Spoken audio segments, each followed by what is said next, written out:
नमस्कार दोस्तों, best computer centre घिरौर में आपका स्वागत है।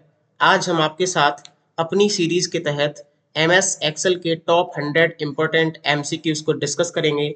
यदि आपका कोई भी गवर्नमेंट एग्जाम्स है जिसमें आपका एमएस एक्सेल पूछा जाता है तो ये क्लास आपके लिए बहुत बेनिफिशियल साबित होगी। इस क्लास की विशेष बात और सबसे ज़रूरी बात ये रहने वाली है कि हमने हर चीज़ को प्रैक्टिकली समझाया हुआ है जिसको आप समझ सकते हैं। बहुत ही आसान भाषा में इसको हमने डिस्कस किया हुआ है। उम्मीद करते हैं आप जब इस क्लास को कंप्लीट कर रहे होंगे तो यहाँ से बहुत कुछ आपको सीखने को मिल जाएगा। इस क्लास की पीडीएफ आप हमारे टेलीग्राम ग्रुप से डाउनलोड कर सकते हैं जिसकी लिंक डिस्क्रिप्शन में है।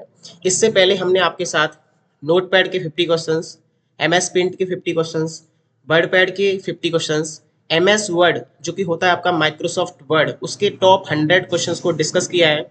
आप उन्हें भी जाके चेकआउट कर सकते हैं, देख सकते हैं। ठीक है, यदि आपका DCA exam, ADCA exam, PGDCA exam, triple C exam किसी भी मंथ में है तो ये क्लास भी आपके साथ बेनिफिशियल साबित होगी। चलिए बिना किसी देरी के आज की हम अपनी क्लास स्टार्ट करते हैं। इसमें सबसे पहला प्रश्न है आपका,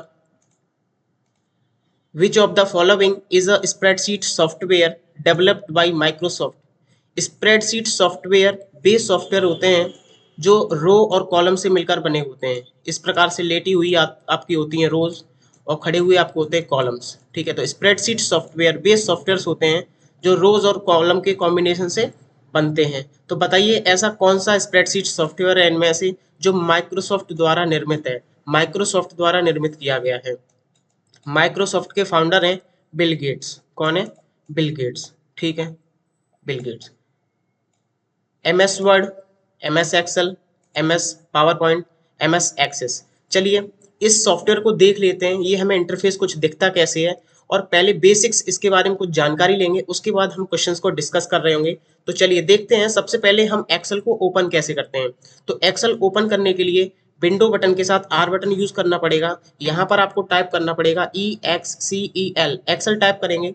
ओके बटन जैसे ही प्रेस करेंगे आपका एक्सेल यहाँ से ओपन हो जाएगा। आपको ब्लैंक वर्कबुक पर क्लिक करना है, इस पर क्लिक करो। इस पर क्लिक करने के बाद कुछ इंटरफेस आपको इस प्रकार का दिखेगा। ऊपर से आपके ये ऑप्शंस नहीं आ रहे हैं, आपकी ये रिबन नहीं आ रही है, तो आप कीबोर्ड में एक शॉर्टकट प्रेस कर सकते हैं, कंट्रोल F1। क्या प्रेस करेंगे? Control F1। तो होगा क्या, ये रिबन आ जाएगी। इस रिबन को हाइड एंड शो करते हैं, control F1, control F1, control F1। इस तरीके से कंट्रोल के साथ F1 जैसे ही प्रेस करते हैं, ये प्रॉब्लम आपके साथ भी आ सकती है, तो आप उसको यूज करेंगे, कंट्रोल F1 के साथ उसको रिमूव करने का काम कर देंगे। ठीक है, अब सबसे पहले ये सेल होते हैं, इनमें हम लिखते हैं। ठीक, ये सेल है। जैसे हम एमएस वर्ड में पढ़ रहे थे तो एमएस वर्ड में हमेशा पेज होता है, लेकिन यहाँ पेज नहीं होता है, यहाँ सीट होती है। जो चीज़ आप ये देख पा रहे हैं सामने, इसको सीट बोलते हैं। क्या बोलते हैं? सीट। बाय डिफॉल्ट सीट यहाँ पे हमें एक दिख रही है, लेकिन आप पुराने वर्जन्स में देखेंगे उधर बाय डिफॉल्ट सीटें 3 मिलती हैं। कहाँ कितनी मिलती हैं? 3। तो सबसे ऊपर देखो, सबसे ऊपर मिलता है ये आपका टाइटल बार। क्या मिलता है? Title bar. ये होता है मिनिमाइज बटन, ये होता है मैक्सिमाइज बटन, ये होता है क्लोज बटन। तीनों बटनों को बोलते हैं कंट्रोल बटन, क्योंकि ये किसी भी डॉक्यूमेंट को कंट्रोल करने का काम करते हैं, इसीलिए इन्हें कहा जाता है कंट्रोल बटन। ठीक है, ये आपके मेन्यू बार होते हैं, मेन्यूज होते हैं। ये आपका रिबन होता है, रिबन। इस पूरे को बोल देते हैं रिबन। ठीक, ये आपके ऑप्शंस हैं और ये किस ग्रुप में है? फॉन्ट ग्रुप में। ये सारे ऑप्शंस किस ग्रुप में है? अलाइनमेंट ग्रुप में। ये सारे ऑप्शंस किस ग्रुप में है? नंबर ग्रुप में। ये सारे ऑप्शंस किस ग्रुप में? स्टाइल ग्रुप में। तो इसको बोलते हैं ग्रुप। जैसे cut, copy, paste, format, painter किस ग्रुप में पाए जा रहे हैं? क्लिपबोर्ड में। ठीक है, जैसे हम यहाँ पे खड़े हुए हैं, ठीक है, ऊपर से F हाईलाइट हो रहा है, मैं इसको थोड़ा जूम कर देता हूँ। जूम करने के लिए आप इधर आ सकते हैं, यहाँ से कर सकते हैं जूम। यहाँ से न करना चाहें तो कंट्रोल के साथ जो आपका व्हील होता है पीछे की ओर करेंगे तो जूम आउट होगा, आगे करेंगे तो जूम इन होगा। Clear? Zoom out, zoom in, zoom out, zoom in, इस तरीके से। ये ABCD जो आपको दिख रहे हैं, ABCDEFGH, इनको बोलते हैं हम कॉलम्स। क्या बोलते हैं? कॉलम्स। ठीक है, तो हम लिख देते हैं कॉलम्स। एबीसीडी को कौन प्रदर्शित करता है? कॉलम। मतलब कॉलम को कौन प्रदर्शित करता है? एबीसीडी। कल को यहाँ क्वेश्चन आ सकता है कि ए कॉमा बी कॉमा सी किसका प्रतिनिधित्व करते हैं, तो आप जवाब देंगे कॉलम्स का। ठीक है, 1 2 3 किसका प्रतिनिधित्व करते हैं, तो आपका रोज का। ठीक है, रोज, ROWS। कॉलम आपके कितने होते हैं? कॉलम होते हैं, चलिए इधर राइट एरो, कीबोर्ड से राइट एरो में चलते हैं। क्या जेड तक फिनिश होगा? नहीं, जेड तक फिनिश नहीं होगा। अब ये कहाँ तक होगा? तो कंट्रोल के साथ राइट एरो प्रेस करो, यहाँ मिलेगा सबसे लास्ट XFD। क्या मिलेगा, XFD। अब सबसे पहले पहुंचने के लिए कंट्रोल के साथ left arrow, control right arrow, control left arrow, ठीक है। तो यहाँ पे लास्ट कॉलम का नाम क्या था हमारा, हमारा लास्ट कॉलम का नाम क्या था, XFD, XFD। और आपको बता दें हम XFD तक टोटल संख्या होती है 16,384। कितनी होती है, 16,384, ठीक है। आपकी रोज कितनी होती है, चलिए नीचे चलते हैं, नीचे चलते हैं। क्या ये 100 तक फिनिश होगा, नहीं, ये 100 तक फिनिश नहीं होगा। आप देख पाएंगे 100 से भी ऊपर निकल जाएगा। तो कंट्रोल के साथ डाउन एरो आप प्रेस करेंगे तो आप देख पाएंगे 10,48,576 क्या है आपकी रोज है, और लेटिलिटी होती क्या है, रोज। क्लियर हुआ। Control up arrow, control down arrow, control right arrow, control up arrow, control left arrow, इस तरीके से आप चारों दिशाओं में नेविगेट कर सकते हैं। तो हम यहाँ पे लिखते हैं टोटल रोज, क्या लिखते हैं, टोटल रोज होती कितनी है, होती कितनी है, 10,48,576। तो हमने समझा ये खड़े खड़े आपकी कॉल्स होते हैं, कॉलम्स होते हैं, लेटी लेटी आपकी रोज होती हैं। लास्ट कॉलम का नाम XFD होता है। अरे बताइए, लास्ट कॉलम का नाम XFD हुआ तो फर्स्ट कॉलम का नाम क्या हुआ, बताइए। पहले कॉलम का नाम हुआ A, क्या नाम हुआ, A, ठीक है। ये चीज आपको समझ में आ गई होगी, तीनों पॉइंट क्लियर। अगला पॉइंट है आपका बाय डिफॉल्ट सीट कितनी होती है, यहाँ पे 1, कितनी होती है, लेटेस्ट वर्जन में 1, लेकिन जो पुराने वर्जन होते हैं उनमें कितनी आती है, 3, ठीक है। लेकिन आप मैक्सिमम कितनी सीटें ले सकते हैं, तो मैक्सिमम सीट्स कितनी आप ले सकते हैं, तो मैक्सिमम सीट्स, अच्छा देख लीजिए जो सीट्स आपने लिखा है वो इधर डेटा चला गया, तो ये अलग सेल में नहीं गया है। यहाँ से आप इसकी दूरी को थोड़ा सा बढ़ाएंगे तो आप देख पाएंगे कि एक ही सेल में प्रॉपर लिखा हुआ है। तो मैक्सिमम सीट आप 32,000 ले सकते हैं। कितनी ले सकते हैं, 32,000। क्लियर हुआ। अब जैसे मान लीजिए इतना डेटा आपको क्लियर, ठीक है। आगे समझते हैं। हम यहाँ पर है, हमने लिखा यहाँ पे 2 और यहाँ पे लिखा भी 2, ठीक है। हमें इन दोनों का टोटल और सम यहाँ पर चाहिए, तो हम लिख देते हैं 2 + 2, क्या आ जाएगा, नहीं, क्यों, क्योंकि आपने बराबर नहीं लगाया। सबसे जरूरी चीज, कोई भी फॉर्मूला, कोई भी आर्गुमेंट, कोई भी फंक्शन एक्सेल में स्टार्ट करने से पहले =2 लगाया जाता है, ठीक है। तो बराबर लगाओ सबसे पहले, और सबसे पहले बराबर लगाने के बाद इस पर क्लिक करो। इस पर क्लिक जैसे ही करोगे तो C8 आ जाएगा। C8 आने का रीजन मैं आपको समझाऊं। यहाँ तक, यहाँ से C है, इसका एड्रेस यहाँ से ऊपर से क्या है C, और इधर से क्या है 8, तो इसका नाम क्या हो गया, C8। क्लियर हुआ। जैसे मान लीजिए हम यहाँ पे खड़े हुए तो इसका क्या हुआ, H यहाँ से हो रहा है और 5 यहाँ से हो रहा है, तो इसका नाम क्या हुआ, H5। आप बोलेंगे सर ये H5 नाम हुआ तो ये दिखाओ ये है कहाँ, तो आप देख पाएंगे इधर नेम बॉक्स, इसको बोल देते हैं नेम बॉक्स। यहाँ देख पाएंगे H5 आ गया है, ठीक है।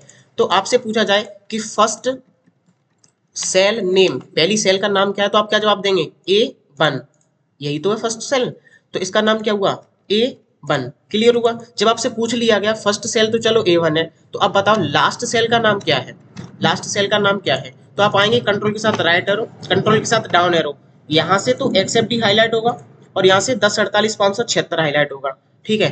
तो अब हम लिख लेंगे इसको। अब एक ही बार में हम ऊपर पहुंचना चाहते हैं तो आप कंट्रोल के साथ कीबोर्ड में होम बटन प्रेस करेंगे, आप A1 सेल में आ जाएंगे, ठीक है।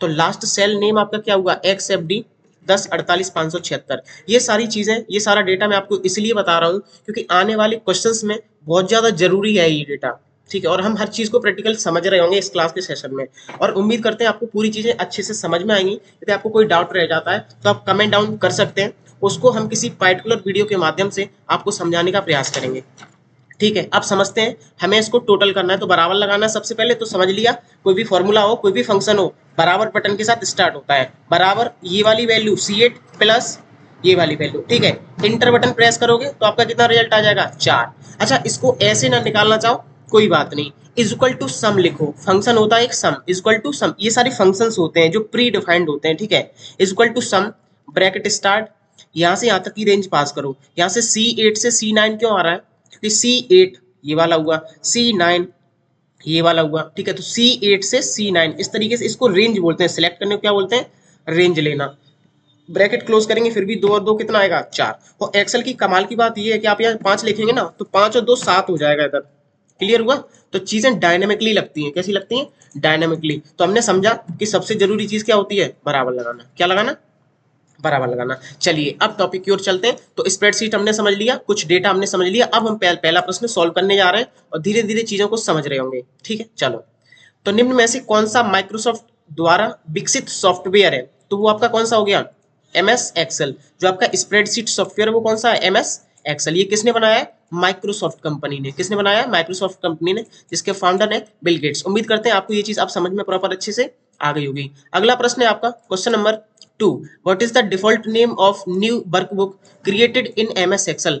एमएस एक्सेल में नई वर्कबुक का डिफॉल्ट नाम क्या होता है। देखिए हमारे पास सीट 1 है, प्लस पे क्लिक करेंगे एक और आ जाएगी, प्लस पे क्लिक करेंगे एक और आ जाएगी, प्लस पे क्लिक करेंगे एक और आ जाएगी। सीट लेने की शॉर्टकट होती है शिफ्ट के साथ F11। क्या होती है? शिफ्ट बटन के साथ F11। यहाँ से आप सीट्स ले सकते हैं। ठीक है, तो बहुत सारी सीट्सों को मिला के एक वर्कबुक बनती है, मतलब collection of many worksheets is called workbook. Clear हुआ? ये क्वेश्चन भी आगे मिलेगा आपको देखने को कि वर्क बुक क्या होती है। अच्छा समझाऊं आपको थोड़ा लोकल भाषा में, तो जो आपकी किताब होती है, किताब पन्नों से मिलकर बनी होती है, पेजों से मिलकर बनी होती है, तो आप उसको ऐसे ही समझ सकते हैं कि आपकी जो वर्क बुक है ना, वो बहुत सारी वर्कशीट से मिलकर बनी है। तो ये वर्कशीट्स दिख रहे हैं ना वर्कशीट्स, ये आपकी वर्कशीट है। कितनी ले सकते हैं? 32,000। कितनी ले सकते हैं? मैक्सिमम 32,000। पुराने अपडेट्स में ऐसा नहीं होता था, पुराने में हम 255 के आसपास ले सकते थे। जो 2003 में जो 255 सीट्स का उल्लेख मिलता है, एक्सेल 2003 वर्जन जो है उसमें 255 सीट्स का उल्लेख मिलता है, लेकिन यहाँ पर आप 32,000 ले सकते हैं। ठीक है, हालांकि 32,000 पे काम करना पॉसिबल नहीं है, लेकिन हाँ आप 32,000 ले सकते हैं। क्लियर हुआ? तो collection of many worksheets is called workbook. ठीक है, तो यहाँ से पूछा गया था कि एमएस एक्सेल में नई वर्कबुक का डिफॉल्ट नाम क्या होता है। क्वेश्चन नंबर 2 का राइट आंसर, तो इसका राइट आंसर आपका बुक 1। उसको क्या बोल देते हैं? बुक 1। एक चीज और बता दूं, जब आप ऊपर देख पाएंगे नाम, ध्यान से देखो, बुक 1 नाम आ रहा है। क्या आ रहा है? बुक 1। इस तरीके से ये नाम होता है। क्लियर? अगला क्वेश्चन है आपका कि एमएस एक्सेल में पंक्ति और स्तंभ के प्रतिच्छेदन बिंदु को क्या कहते हैं। मतलब the intersection point of row and column in MS Excel, ठीक, इज कॉल्ड। ठीक है, तो एमएस एक्सेल में पंक्ति और स्तंभ के प्रतिच्छेदन बिंदु को क्या कहते हैं। तो ऊपर से देखिए ये आपकी कॉलम्स हैं और इधर से देखिए आपकी रोज हैं, तो इन दोनों की कॉम्बिनेशन से बन कौन रहा है? सेल। ये कौन बन रहा है? सेल। इनको सेल बोलते हैं। क्या बोलते हैं? सेल। तो कॉलम और रो के कॉम्बिनेशन से बनता कौन है? आपका सेल। आई होप आपको ये चीज समझ में अच्छे से आ गई होगी। ठीक है, पहली सेल का नाम होता है A1 और लास्ट सेल का नाम होता है XFD 10,48,576। उम्मीद करते हैं आपको ये चीज समझ में अच्छे से आ गई होगी। अगला प्रश्न है आपका question number 4, which of the following is the default file extension of MS Excel 2007 and latest versions. MS Excel 2007 तथा उसके बाद के संस्करणों की डिफॉल्ट फाइल एक्सटेंशन क्या होती है। ठीक है, बताइए। .xlx, .xlsx, .docx, .pptx। तो .docx जो होता है वो MS वर्ड का एक्सटेंशन नाम होता है। .pptx होता है वो आपका पावर पॉइंट का एक्सटेंशन नाम होता है। और यहाँ से हमसे पूछा गया था कि एक्सेल का एक्सटेंशन नाम, तो 7 या 7 के बाद के जो एक्सटेंशन नाम है वो लेटेस्ट आपके .xlsx है। कौन से? .xlsx। मैं आपको इसको समझा देता हूँ। जैसे मान के चलिए हम अपने डेस्कटॉप स्क्रीन पे आते हैं और डेस्कटॉप पे आने के बाद आप यहाँ पर देख पाएंगे एक्सेल ऑल सीट्स क्लास बनी हुई है। यहाँ राइट क्लिक करें, राइट क्लिक करने के बाद यहाँ पर आए शो मोर ऑप्शंस पर, यहाँ पर हमें क्लिक करना है। क्लिक करने के बाद यहाँ ऑप्शन देखने को मिलेगा प्रॉपर्टीज, इस पर जाते हैं। इस पर जाने के बाद ध्यान से देखो माइक्रोसॉफ्ट एक्सेल वर्कशीट .xlsx लिखा हुआ है। क्यों? क्योंकि ये लेटेस्ट वर्जन है। ठीक है, तो यही इसका एक्सटेंशन नाम होता है और एक्सटेंशन नाम तय करता है कि ये फाइल खुलेगी किस में। क्लियर हुआ? आपको मैं एक चीज और बता दूं, हम एक फाइल से दूसरी फाइल में इस तरीके से मूव कर पा रहे हैं, तो वो अल्ट के साथ टैब बटन से, जैसे हम अपनी पीडीएफ पे पहुंचे, हम यहाँ पहुंचना चाहते हैं, अल्ट के साथ टैब बटन से आप जा सकते हैं, नेविगेट कर सकते हैं। क्लियर हुआ? तो इसका राइट आंसर आपको समझ में आ गया होगा।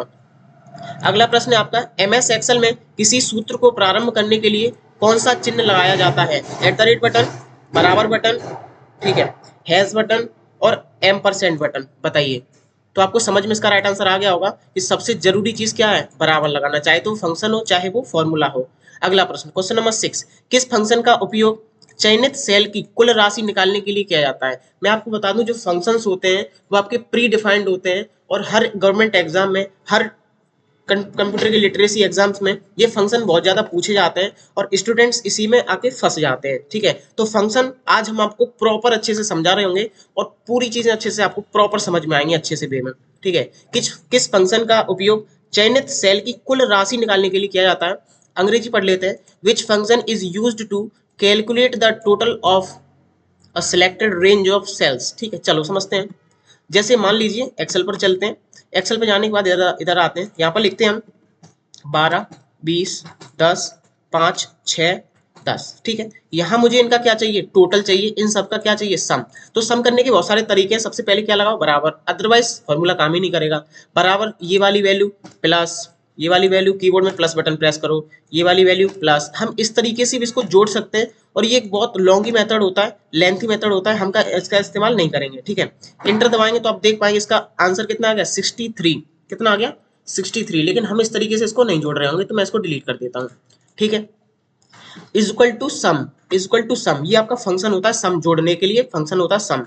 ब्रैकेट स्टार्ट करो, और नंबर नंबर 1, मतलब यहां से आप पूरी रेंज को पास कर सकते हैं इस तरीके से, B18 से B23। तो आपको अब समझ में आ गया होगा कि B18 क्यों आ रहा है और B23 क्यों आ रहा है, क्योंकि यहाँ पर इसका नाम क्या है, B18, क्लियर। और यहाँ पर क्या है, B23, तो इसलिए आ रहा है B18 से B23। ब्रैकेट क्लोज करेंगे, इंटर दबाएंगे, आप देख पाएंगे 63 भी फिर भी आ गया। ठीक है, ऐसा भी कर सकते हैं। आप यहाँ पर आएंगे और आप ऑटो सम पर क्लिक करेंगे, कहाँ पर, ऑटो सम पर, और सीधा आप इंटर बटन प्रेस करेंगे, आप देख पाएंगे आपका आंसर फिर भी आ जाएगा। तो ऐसे भी आ सकता है। एक और इसका बेस्ट तरीका, जैसे मान लीजिए यहाँ पर मैं बैकग्राउंड कलर दे देता हूँ कि मुझे यहाँ पर सम चाहिए। ठीक है, तो मैं यहाँ पर क्लिक कर रहा हूँ, कीबोर्ड में अल्ट के साथ बराबर बटन यूज कर रहा हूँ, और मैं इंटर जैसे ही प्रेस करूंगा आप देख पाएंगे ये आ जाएगा। तो ऑटो सम की शॉर्टकट होती है अल्ट के साथ बराबर। क्या होती है, जैसे आप यहाँ पर खड़े हुए हैं, अल्ट के साथ बराबर प्रेस करते हैं, इंटर बटन दबाते हैं, तो ये करेगा का खुद से रेंज को कनेक्ट कर लेगा और आपका सम कर देगा। ठीक है, जैसे मुझे इस फॉर्मूला को एडिट करना है, तो मुझे यहाँ पर क्लिक करना पड़ेगा, इस सेल में लगे हुए फॉर्मूला को देखना है, तो आप यहाँ से फॉर्मूला बार से देख सकते हैं, ये दिख रहा है ना आपको सम। जैसे मान लीजिए आपने यहाँ लिखा 2, यहाँ लिखा 2 इज इक्वल टू जी वाली वैल्यू प्लस ये वाली वैल्यू, इंटर बटन हिट करें, यहाँ तो 4 आ गया, लेकिन फॉर्मूला कहाँ गया, तो फॉर्मूला ये रहा, F18 प्लस F19। ठीक है, तो फॉर्मूला बार आपको फॉर्मूला दिखाता है, नेम बॉक्स आपको नाम दिखाता है, उस सेल की स्थिति दिखाता है कहाँ पर खड़े हुए, और सेल आपको रिजल्ट दिखाता है। क्लियर हुआ। तो इस फॉर्मूला को अब आप एडिट करना चाहते हैं, मान लीजिए इस फॉर्मूला में कोई मिस्टेक हो गई है, एडिट करना चाहते हैं, तो उसकी शॉर्टकट होती है कीबोर्ड में F2 बटन। क्या होती है, F2। F2 आप जैसे ही प्रेस करेंगे ये खुल जाएगा, और इसको आप करेंगे सेलेक्ट। केवल हम इतना करना चाहते थे, इतना करो सेलेक्ट और एंटर कर दो, तो केवल इतने का रिजल्ट आएगा, अदरवाइज किसी का रिजल्ट नहीं आएगा। उम्मीद करते हैं आपको ये चीज समझ में आ गई होगी। इसके लिए कौन सा फंक्शन होता है, is equal to sum, bracket start, यहाँ से यहाँ तक आप रेंज पास करेंगे, ब्रैकेट क्लोज करेंगे, एंटर दबाएंगे, तो आप देख पाएंगे आपका रिजल्ट आ जाएगा। तो सम करने के लिए कौन सा फंक्शन होता है, सम। अब जैसे मान लीजिए कि मुझे यहाँ पे मैक्सिमम वैल्यू निकालनी है, इनकी मैक्सिमम संख्या निकालनी है, और यहाँ पर इनका मिनिमम निकालना है। ठीक है, यहाँ मुझे इनका एवरेज निकालना है। ठीक है, यहाँ मुझे इनका काउंट निकालना है, काउंट मतलब कितनी संख्या है। तो समझ लेते हैं कैसे। तो इतना डेटा कर रहे हैं, अब हम सेलेक्ट जाते हैं बॉर्डर ऑप्शन पर, यहाँ से लगा देते हैं ऑल बॉर्डर, लग गया। यहाँ से आप सेंटर कर सकते हैं, यहाँ से आप बोल्ड कर सकते हैं। ठीक है, इसमें आप कोई कलर करना चाहते हैं तो कर सकते हैं, कोई बात नहीं। ठीक, अब इस सब का मैक्सिमम हमें कहाँ चाहिए, यहाँ। इस सब का मिनिमम कहाँ चाहिए, यहाँ पर। एवरेज कहाँ चाहिए हमें, इधर। काउंट यहाँ पर चाहिए। तो चलो समझ लेते हैं चार फंक्शंस। ठीक है, तो यहाँ पर आप आएंगे, जिस फॉर्मूला, जिस सेल में आपको फॉर्मूला या फंक्शन लगाना पड़ता है वहां बराबर लिखते हैं, बराबर। मैक्सिमम के लिए होता है मैक्स फंक्शन। कौन सा function, max function. Bracket start करो, आप पूरी रेंज को पास करेंगे, तो आप देख पाएंगे, इंटर बटन दबाएंगे, सबसे ज्यादा, इसको मैं हटा देता हूँ 63, क्योंकि हमने ये शामिल नहीं किया है। सबसे ज्यादा बड़ी संख्या कौन सी है इसमें, 20। कल को या तुम 25 लिख दो, तो इधर भी क्या हो जाएगा फिर, 25। समझ गए। तो मैक्सिमम वैल्यू पता करने के लिए मैक्स फंक्शन होता है, मिनिमम वैल्यू पता करने के लिए मिन फंक्शन होता है, मिन। ब्रैकेट स्टार्ट, मिन फंक्शन, ब्रैकेट स्टार्ट, यहाँ से यहाँ तक की रेंज पास करो, ब्रैकेट क्लोज करेंगे, इंटर दबाएंगे, तो मिनिमम सबसे छोटी संख्या कौन सी है, 6। कल को मैं 2.3 लिख दें तो इधर आ जाएगा 2.3। क्लियर। एवरेज कैसे निकलेगा, औसत। तो is equal to ABERAGE, bracket start, यहाँ से यहाँ तक की रेंज पास करेंगे, ब्रैकेट क्लोज करेंगे, इंटर हिट करेंगे, तो आप देख पाएंगे यहाँ से क्या होगा, आपका इसका एवरेज आ जाएगा। काउंट मतलब गिनना चाहते हैं कितनी संख्या है, तो is equal to count, bracket start, यहाँ से यहाँ तक की आप रेंज पास करेंगे, ब्रैकेट को क्लोज करेंगे और इंटर बटन हिट करेंगे, आप देख पाएंगे 6 संख्याएं। कल को यहाँ से 2 संख्याएं रिमूव कर दो डिलीट बटन प्रेस करके, तो यहाँ पर 4 ही संख्या रह जाएंगी, और ये भी डेटा आपका चेंज हो जाएगा। तो उम्मीद करते हैं आपको मैक्सिमम, मिनिमम, एवरेज, काउंट और सम ऑप्शन समझ में आ गया होगा। यदि आपको ये चीज समझ में नहीं आई है तो प्रॉपर आप कमेंट डाउन कर सकते हैं, हम पार्टिकुलर वीडियो के माध्यम से सारे फंक्शन, सारे फॉर्मूलाज को कवर आउट करेंगे आपके साथ, तब आपको प्रॉपर अच्छे वे में समझा रहे होंगे। फिलहाल हम समझते हैं कि मैक्सिमम के लिए मैक्स फंक्शन, मिनिमम के लिए मिन फंक्शन, एवरेज के लिए एवरेज फंक्शन, ठीक है, काउंट के लिए काउंट फंक्शन और सम के लिए सम फंक्शन। क्लियर हुआ। चलो आगे चलते हैं। तो यहाँ से पूछा गया था आपका किस फंक्शन का उपयोग चयनित सेल की कुल राशि के लिए किया जाता है। तो सम फंक्शन आपको अब अच्छे से समझ में आ गया होगा। पूछा जाए कि सेलों में जो आपके डिजिट्स हैं उनको गिनने के लिए तो काउंट फंक्शन, एवरेज निकालने के लिए, औसत निकालने के लिए एवरेज, और सबसे बड़ी संख्या निकालने के लिए मैक्स फंक्शन। ठीक है, इस क्लास के अंत में आपको बहुत सारा डेटा समझने आने वाला है, आपको बहुत सारी चीजें इसमें समझ में प्रॉपर अच्छे से आ रही होंगी। तो इस क्लास को आप प्रॉपर एक अच्छे वे में देखें, एक पढ़ने के मूड से देखें। ठीक है, चलो आगे देखते हैं। Question number 7, which keyboard shortcut is used to save the document, save the current workbook in MS Excel. MS Excel में वर्तमान वर्कबुक को सेव करने का शॉर्टकट कुंजी कौन सी है? Control S, control P, control O, control N. Control N से हम नया ले सकते हैं वर्कबुक, कंट्रोल ओ से हम ओपन कराते हैं, कंट्रोल पी से प्रिंट कराते हैं, और कंट्रोल एस से करते हैं सेव। इसका राइट आंसर क्या हुआ? Control S. क्लियर हुआ? अगला प्रश्न, question number 8, how many rows are available in MS Excel 2007 and latest versions. ठीक है, एमएस एक्सेल 2007 तथा बाद के संस्करणों में कुल कितनी पंक्तियां होती हैं? तो इसका राइट आंसर समझ में आपको आ गया होगा, 10,48,576। कॉलम पूछे जाए तो आप बताते 16,384। क्लियर हुआ? 16,384। अगला प्रश्न है आपका question number 9, column in MS Excel are identified by which of the following. MS Excel में स्तंभों की पहचान किससे करी जाती है? तो स्तंभ, चलो चलते हैं हम अपने एक्सेल पर। जो आपकी कॉलम्स है, ए बी सी डी से किसकी पहचान हो रही है? कॉलम्स की। और 1 2 3 से किसकी पहचान हो रही है? आपकी रोज की। तो यहाँ से पूछा गया था कि कॉलम्स को किससे पहचानते हैं? नंबर से, लेटर से, सिंबल से, कलर से। बताइए क्वेश्चन नंबर 9 का राइट आंसर। तो इसका राइट आंसर आपको समझ में आ गया होगा कि हम इसको किससे पहचानते हैं? लेटर्स से। किससे पहचानते हैं? लेटर से। जो आपके नंबर होते हैं 1 2 3 4, ये आपकी रोज होती हैं। क्या होती हैं? रोज। क्लियर हुआ? अगला प्रश्न है क्वेश्चन नंबर 10, किस फंक्शन का उपयोग केवल संख्यात्मक मानों की गणना के लिए किया जाता है? काउंट, काउंटा, काउंटिफ, सम फंक्शन। बताइए क्वेश्चन नंबर 10 का राइट आंसर। समझ लेते हैं। जैसे हमारे पास यहाँ पर लिखा हुआ है 12, 10, 25, 20। हमें यहाँ पर गिनना है केवल संख्यात्मक मान, मतलब ये कितनी संख्या है, तो हम काउंट फंक्शन लगाएंगे। कौन सा? Is equal to count, bracket start करेंगे, शिफ्ट के साथ 9 बटन प्रेस करेंगे तो ब्रैकेट आपका स्टार्ट हो जाएगा। यहाँ से यहाँ तक की रेंज पास करेंगे, ब्रैकेट क्लोज, एंटर दबाएंगे तो आपका रिजल्ट कितना आएगा? 4। मतलब संख्यात्मक चीजों को गिन कौन रहा है? गिनती कौन कर रहा है? केवल काउंट। कौन गिन रहा है? काउंट। या प्रॉपर दिया हुआ है, count only numerical values in the range. ठीक है, count only numerical value in the range. कौन करता है? काउंट। क्लियर हुआ? अब ये काउंटा फंक्शन क्या होता है? कल क्या तुमने राम लिख दिया, क्या लिख दिया? राम, लेकिन यहाँ तो 3 रह गया, लेकिन चीजें तो हमारी 4 लिखी हैं। तो यहाँ पर लगाया हमने काउंट। काउंट केवल क्या गिनता है? डिजिट्स, ओनली डिजिट्स काउंट कौन करता है? Count function. लेकिन काउंट ए मतलब काउंटा, काउंटा क्या करता है? तो is equal to counta function, bracket start, यहाँ से यहाँ तक की रेंज पास करो, ब्रैकेट क्लोज करो, एंटर हिट करो। तो काउंटा दोनों चीजें गिनता है, बोथ। क्या गिनता है? दोनों चीजें। मतलब आपके नाम भी हो और कुछ भी हो तो सब कौन गुनेगा?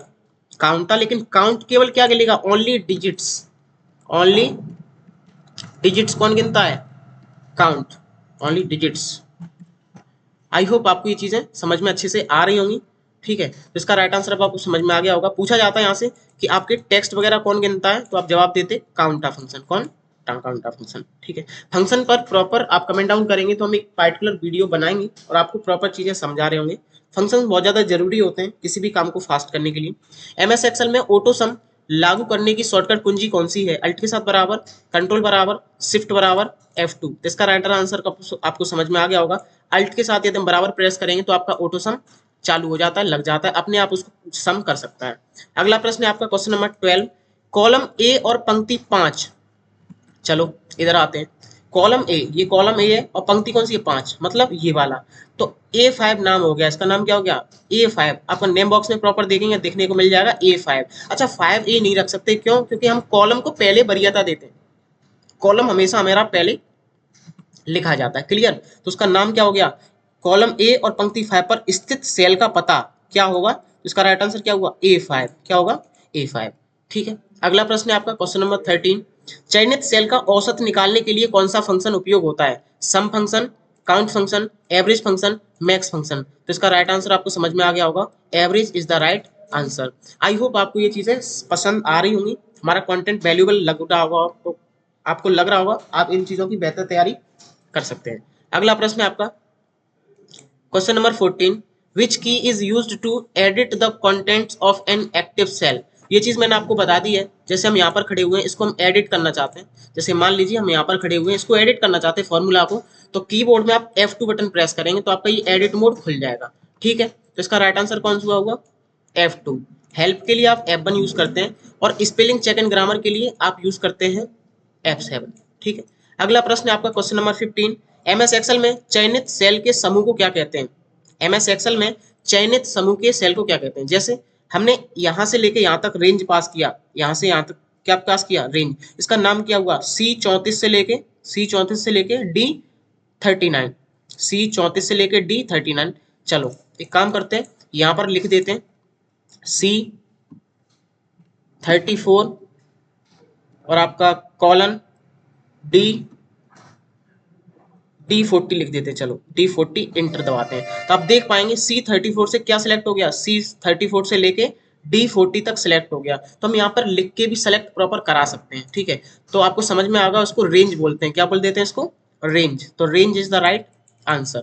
अगला प्रश्न है आपका क्वेश्चन नंबर 16, MS एक्सेल में डेटा को ग्राफिकल रूप में प्रदर्शित करने के लिए किसका उपयोग होता है? Formula, chart, table, filter. हमें यदि ग्राफिकल रूप में किसी भी डेटा को रिप्रेजेंट करना है तो हमें इस्तेमाल करना पड़ेगा। बताइए क्या इस्तेमाल करना पड़ेगा? क्वेश्चन नंबर 16, तो हमें इसके लिए चार्ट इस्तेमाल करना पड़ेगा। क्या इस्तेमाल करना पड़ेगा? चार्ट। मतलब किसका डेटा ज़्यादा है, किसका डेटा और ज़्यादा है, किसका डेटा कम है, इस तरीके से आपका चार्ट होता है। वही तो होता है आपका ग्राफिकल वे। अब ये काम होता कैसे?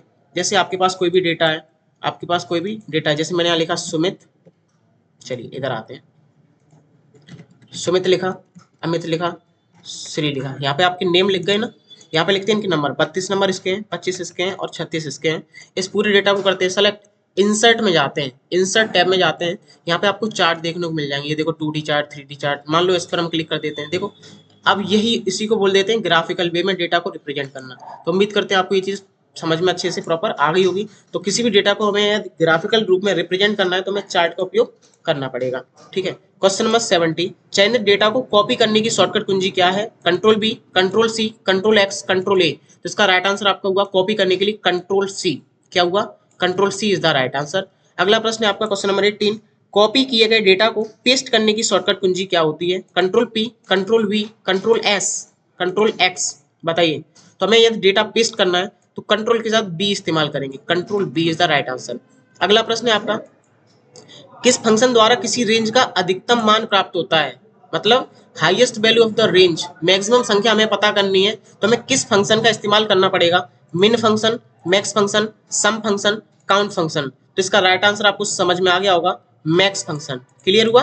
अगला प्रश्न, question number 20, which function returns the lowest value from a range? किस फंक्शन द्वारा किसी रेंज में न्यूनतम मान प्राप्त होता है? बताइए। तो मिन function is the right answer. Minimum function की सहायता से या मिन फंक्शन की सहायता से हम रेंज में सबसे छोटी संख्या पता कर सकते हैं। अगला प्रश्न है आपका क्वेश्चन नंबर 21, MS एक्सेल में सॉर्टिंग का उद्देश्य क्या होता है? Data deletion, data arrangement, data printing, data hiding. चलिए इसको प्रैक्टिकल देख लेते हैं। चलो जैसे मान लीजिए हमने यहाँ पे लिखा 12, 25, 63, 96, 32, 25, 20, 5 to 3। ठीक है, हमें ये ascending to descending order sort करना है तो हमें इस पूरे डेटा को करना पड़ेगा सेलेक्ट। और आप इधर भी आ सकते हैं, यहाँ पे इस from sort smallest to largest मिलेगा, यहाँ से भी आप कर सकते हैं। अदरवाइज आप यहाँ से सॉर्ट लार्जेस्ट टू स्मॉलेस्ट भी कर सकते हैं। तो लार्जेस्ट टू स्मॉलेस्ट में क्या होगा? सबसे बड़ी छोटी, छोटी इस तरीके से आ जाएगी। ठीक है, तो इसी को बोल देते हैं सॉर्ट करना। क्या करना? सॉर्ट करना। आप यहाँ से न करना चाहो कोई बात नहीं, आप डेटा टाइप में जाइए। डेटा टाइप में जाने के बाद यहाँ भी मिल जाएगा A to Z और Z to A। यहाँ से आप सीधा सॉर्ट कर सकते हैं। देखो क्लियर हुआ? तो आई होप आपको ये चीज समझ में अच्छे से आ गई होगी। तो data arrangement is called sorting. Data को अरेंज करना क्या कहलाता है? सॉर्टिंग कहलाता है। क्लियर हुआ? अगला प्रश्न है आपका क्वेश्चन नंबर 22, MS एक्सेल में फिल्टर फीचर का उपयोग किस लिए किया जाता है? Delete data, display selected data, format data, copy data. बताइए। चलो इसको हम प्रैक्टिकल प्रॉपर समझ रहे होंगे। चलते हैं हम अपने एक्सेल पर, और एक्सेल पर हमारा डेटा उपलब्ध नहीं है, कोई बात नहीं, हम एक दूसरी सीट से डेटा कॉपी पेस्ट करते हैं। ठीक है, जैसे मान लीजिए एक्सेल और सीट्स यहाँ पर डेटा बना हुआ है पहले से, तो हम इसी में आपको इसको समझा देते हैं। चलो एच लुकअप,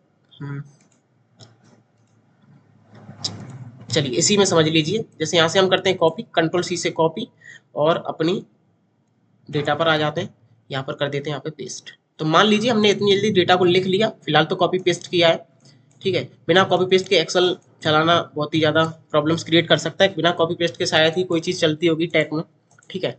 चलो हमारे पास ये डेटा है, अब हम इस डेटा को कर रहे हैं सेलेक्ट और फिल्टर बटन पर कर रहे हैं क्लिक। तो होगा क्या, ये चिन्ह लग जाएंगे, क्या लग जाएंगे, ये चिन्ह लग जाएंगे। अब ये चिन्ह करेंगे क्या, जैसे हमारे सामने कंडीशन रखी गई कि जो साउथ जोन से आते हैं, जो साउथ जोन से आते हैं केवल हमें उनका ही डेटा चाहिए। तो मतलब आप जोन के बिहाफ पे क्या करना चाहते हैं, फिल्टर करना चाहते हैं, तो आप इस वाले बटन पर क्लिक करो। इस वाले बटन पर क्लिक करने के बाद यहाँ से सिलेक्ट ऑल चेक को हटाओ। आपने बोला था कंडीशन के अकॉर्डिंग केवल साउथ, तो केवल साउथ पर क्लिक करो, ओके बटन प्रेस करो। आप देख पाएंगे केवल आपके पास साउथ का डेटा आएगा। ऐसे आपका मेल फीमेल का डेटा दिया गया हो तो बोला जाए केवल मेल का डेटा दिखाओ, फीमेल का डेटा मत दिखाओ, तो आप उसके ब्याह पे फिल्टर कर सकते हैं। तो ये फिल्टर बहुत कमाल की चीज है, इसको हटाना है तो आप यहाँ से क्लियर फिल्टर कर सकते हैं और ये हट जाएगा। ये चिन्ह भी आपको हटाने हैं तो डेटा करेंगे सेलेक्ट और फिल्टर बटन पर कर देंगे क्लिक। तो आई होप आपको ये चीज समझ में अच्छे से आ गई होगी। तो इसका राइट आंसर क्या हुआ, एमएस एक्सेल में फिल्टर फीचर का उपयोग किस लिए किया जाता है, डिस्प्ले सिलेक्टेड डेटा। तो सिलेक्टेड डेटा को डिस्प्ले करने के लिए इसका इस्तेमाल होता है। आपको प्रैक्टिकल देख भी लिया, और आज की क्लास की सबसे विशेष बात यही रहने वाली थी कि हम हर चीज को प्रॉपर प्रैक्टिकल भी समझाएंगे आपको, और आपको प्रॉपर अच्छे वे में समझ में आ रही होंगी, ठीक है। तो row headings in MS Excel are represented by, MS Excel में पंक्ति शीर्षक किसके दर्शाए जाते हैं, किससे दर्शाए जाते हैं बताइए। पंक्ति शीर्षक मतलब जो आपकी ये रोज हैं, ये आपकी क्या है, रोज है, ये किससे दर्शाई जाती है, 1 2 3 से। किससे दर्शाई जाती है, 1 2 3 से। तो इसका राइट आंसर क्या हुआ, नंबर्स, ठीक है। अगला प्रश्न, क्वेश्चन नंबर 24, कौन सा फंक्शन सभी भरे हुए सेल की गणना करता है, count function, काउंटा function, sum function, max function, बताइए। तो काउंटा इज द राइट आंसर, ठीक। अगला प्रश्न है आपका question number 25, merge and centre option is available in which tab, merge and centre विकल्प किस टैब में उपलब्ध होता है, home tab, insert tab, data tab, view tab. अब ये होता क्या है मर्ज एंड सेंटर, जैसे आपके पास कुछ सेल है और इन सब सेलों को मिला के एक बड़ा सेल बना दिया जाए, इन सब सेलों को मिला के क्या बना दिया जाए, एक बड़ा सेल बना दिया, यही होता है आपका मर्ज एंड सेंटर। चलो समझ लेते हैं प्रैक्टिकल के साथ। जैसे हमारे पास ये डेटा है, हम इतना कर रहे हैं, यहाँ से सेलेक्ट, इतना कर रहे हैं सेलेक्ट, और होम टैब पे जाते हैं, ऑप्शन देखने को मिलेगा मर्ज एंड सेंटर, इस पर कर देते हैं क्लिक। इस पर जैसे ही क्लिक करेंगे आप देख पाएंगे एक सेल आपका बन जाएगा, यहाँ से बॉर्डर लगा देते हैं, कलर लगा देते हैं, ठीक है। इस तरीके से अब यहाँ लिख सकते हैं डेटा, डेटा लिख दिया मान लीजिए, यहाँ से आप साइज बढ़ा सकते हैं, यहाँ से आप साइज कम कर सकते हैं, यहाँ से आप बोल्ड, इटैलिक, अंडरलाइन कुछ भी लगा सकते हैं। तो मर्ज एंड सेंटर क्या होता है कि बहुत सारे छोटे छोटे कॉलम्स, छोटी छोटी सेल को मिला के क्या बना देता है, एक बड़ा सेल, ठीक है। ये होता है आपका मर्ज एंड सेंटर। आपको उम्मीद करते हैं ये चीज समझ में आ गई होगी। मिलती कहाँ है आपको, होम टैब में। कहाँ मिलती है, होम टैब में। और इसकी शॉर्टकट क्या होती है मर्ज एंड सेंटर करने की, अल्ट के साथ HMC, अल्ट के साथ आप HMC बटन प्रेस करेंगे, अल्ट बटन के साथ HMC बटन प्रेस करेंगे तो आपका मर्ज एंड सेंटर हो जाएगा, ठीक है। तो इसकी शॉर्टकट होती है अल्ट के साथ HMC, क्लियर हुआ। तो इसका राइट आंसर आपका होम टैब। तो मर्ज एंड सेंटर मिलता कहाँ है हमें, होम टैब में। अगला प्रश्न है आपका क्वेश्चन नंबर 26, मौजूदा वर्कबुक खोलने के लिए शॉर्टकट कुंजी कौन सी है, control O, control N, control S, control P। तो यदि हमें कोई चीज ओपन करनी है तो कंट्रोल के साथ O बटन इस्तेमाल करना पड़ेगा, control O is the right answer. अगला प्रश्न है आपका क्वेश्चन नंबर 27, नई वर्कबुक बनाने के लिए शॉर्टकट कुंजी कौन सी है, control N, control O, control W, control P। बताइए क्वेश्चन नंबर 27 का राइट आंसर। तो इसका राइट आंसर आपका कंट्रोल N। तो कंट्रोल N की सहायता से हम नई वर्कबुक को क्रिएट बड़ी आसानी से कर सकते हैं। अगला प्रश्न है आपका most important, the wrap text feature is used to, wrap text feature का उपयोग किसके लिए किया जाता है, display text in multiple lines within a cell, copy text, print cell. चलिए समझते हैं इसको प्रैक्टिकल करके। जैसे मान लीजिए हम इधर आते हैं और यहाँ लिखते हैं, या दूसरी सीट पे चले जाते हैं, यहाँ लिखते हैं SR डॉट स्पेस नंबर, ठीक है। यहाँ लिखते हैं students apostrophe students space name, ठीक है। इसको थोड़ा साइज में इधर कर देते हैं। यहाँ लिखते हैं फादर्स स्पेस नेम, ठीक है। अब हम इस डेटा को कर रहे हैं सेलेक्ट और जाते हैं रैप टेक्स्ट पर, देखेंगे क्या हो जाएगा, ऊपर फादर्स हो जाएगा, नीचे नेम हो जाएगा। यहाँ से नहीं टूटा तो इसको दोबारा देख लेते हैं एक बार। हमने यहाँ पर लिखा स्टूडेंट्स स्पेस नेम, इंटर, इस पर हम क्लिक करो, रैप टेक्स्ट पर क्लिक कर दो। ठीक है, यहाँ से ये वर्क नहीं कर रहा है इस पर, कोई बात नहीं। इसकी शॉर्टकट आपको समझा देते हैं। जैसे आपने लिखा फादर्स, तो उसी सेल में अगली लाइन से आप लिखना चाहते हैं, इसी सेल में आप अगली लाइन से लिखना चाहते हैं, तो अल्ट के साथ एंटर बटन यूज करो और यहाँ लिख दो नेम। ये होता है आपका रैप टेक्स्ट। समझ गए? जैसे लिखना है आपको रिजल्ट, रिजल्ट लिखना है, अल्ट एंटर। उसी सेल में अगली लाइन से लिखने के लिए अल्ट एंटर इस्तेमाल किया जाता है। पास या फेल, एंटर दबा दो, हम इस तरीके से इसको लिख सकते हैं। ठीक है, पूछा जाए कि स्टूडेंट्स, अल्ट एंटर नेम, इस तरीके से लिख सकते हैं। और हम ऐसे ना लिखें, हमने लिखे फादर्स और इंटर दबाएं तो हम नीचे सेल में चले जाएंगे ना, लेकिन हमें तो उसी सेल में लिखना है, तो अल्ट के साथ क्या इस्तेमाल करेंगे, इंटर इस्तेमाल करेंगे। ठीक है, देखिए एक चीज और समझ लीजिए, टैब बटन से हम आगे जाते हैं, शिफ्ट टैब से हम पीछे जाते हैं, इंटर से हम नीचे जाते हैं और शिफ्ट इंटर से हम ऊपर जाते हैं। ठीक है, टैब से आगे, शिफ्ट टैब से पीछे, इंटर से नीचे और शिफ्ट इंटर से ऊपर। और अल्ट इंटर से मैंने आपको बता दिया क्या होता है, अल्ट के साथ इंटर सेल ब्रेक होती है। क्या होती है? सेल ब्रेक होती है। उम्मीद करते हैं इंटर का कमाल आपको समझ में आ गया होगा।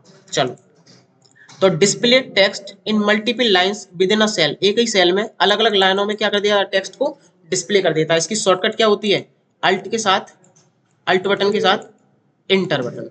ठीक है, अगला प्रश्न है आपका क्वेश्चन नंबर 29।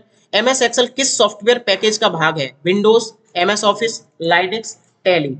तो ये है आपका एमएस ऑफिस का भाग, क्योंकि एमएस ऑफिस में आपका एमएस एक्सेल ही नहीं, एमएस ऑफिस में आपका एमएस एक्सेल ही नहीं, MS Word, Excel, PowerPoint, MS Access, बहुत सारे सॉफ्टवेयर अलग अलग आ जाते हैं। ये पूरा एक सूट होता है एमएस ऑफिस। ठीक है, अगला प्रश्न है आपका क्वेश्चन नंबर 30। कौन सा सूत्र A1 और B1 के मानों को सही रूप से जोड़ता है? चलो, क्या इसमें बराबर लगा है? नहीं लगा, तो ये राइट आंसर आपका नहीं हुआ।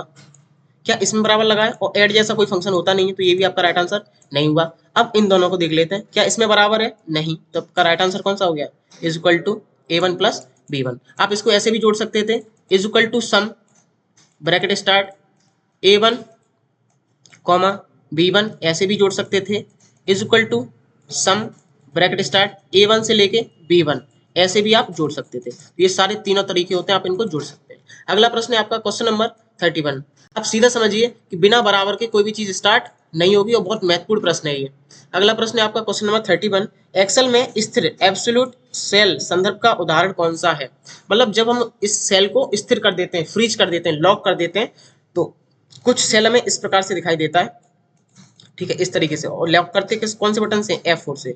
कीबोर्ड में एक शॉर्टकट होता है, F4 बटन से इसको लॉक करने का काम करते हैं। अगला प्रश्न है आपका क्वेश्चन नंबर 32। एमएस एक्सेल में लॉजिकल परीक्षण मतलब लॉजिकल टेस्टिंग के लिए कौन सा फंक्शन उपयोग होता है? Sum function, if function, max function, count function. देखिए, यदि आपको लॉजिकल परीक्षण नहीं आता है तो एक्सेल में बहुत कम ही चीजें आती हैं। जैसे सम होता है, सम जोड़ने के लिए होता है, ऐड करने के लिए होता है, मैक्सिमम सबसे बड़ी संख्या पता करने के लिए, काउंट गिनने के लिए। लेकिन इफ जो है वो आपका लॉजिकल टेस्ट करने के लिए होता है। लेकिन हम इसको अब प्रैक्टिकल समझेंगे, प्रैक्टिकल समझने वाले इफ फंक्शन को। चलो देखते हैं। जैसे मान लीजिए, इसी डेटा पे चलते हैं। मान लीजिए यहाँ पर हमारे पास कस्टमर नेम है। ठीक है, कस्टमर नेम है, जैसे ए नाम है, बी नाम है, सी नाम है, डी नाम है, कुछ भी नाम हो सकता है, कोई दिक्कत नहीं है। और यहाँ पर इनका बिजली बिल है, मतलब इलेक्ट्रिसिटी बिल है। यहाँ पर इनका स्टेटस है, स्टेटस। पूरा डेटा कर रहे हैं सेलेक्ट, अल्ट के साथ HBA से बॉर्डर लगाते हैं, अल्ट HAC सेंटर करते हैं, कंट्रोल B से बोल्ड करते हैं। ठीक है, इस डेटा को करो सेलेक्ट और यहाँ से लगा दो कलर। इलेक्ट्रिसिटी बिल में डाल दो, इनका 4500 बिल है, इनका 200 बिल है, इनका 250 बिल है, इनका 499 बिल है। ठीक है, स्टेटस हमने शर्त कुछ ऐसी रखी है कि जिनका बिल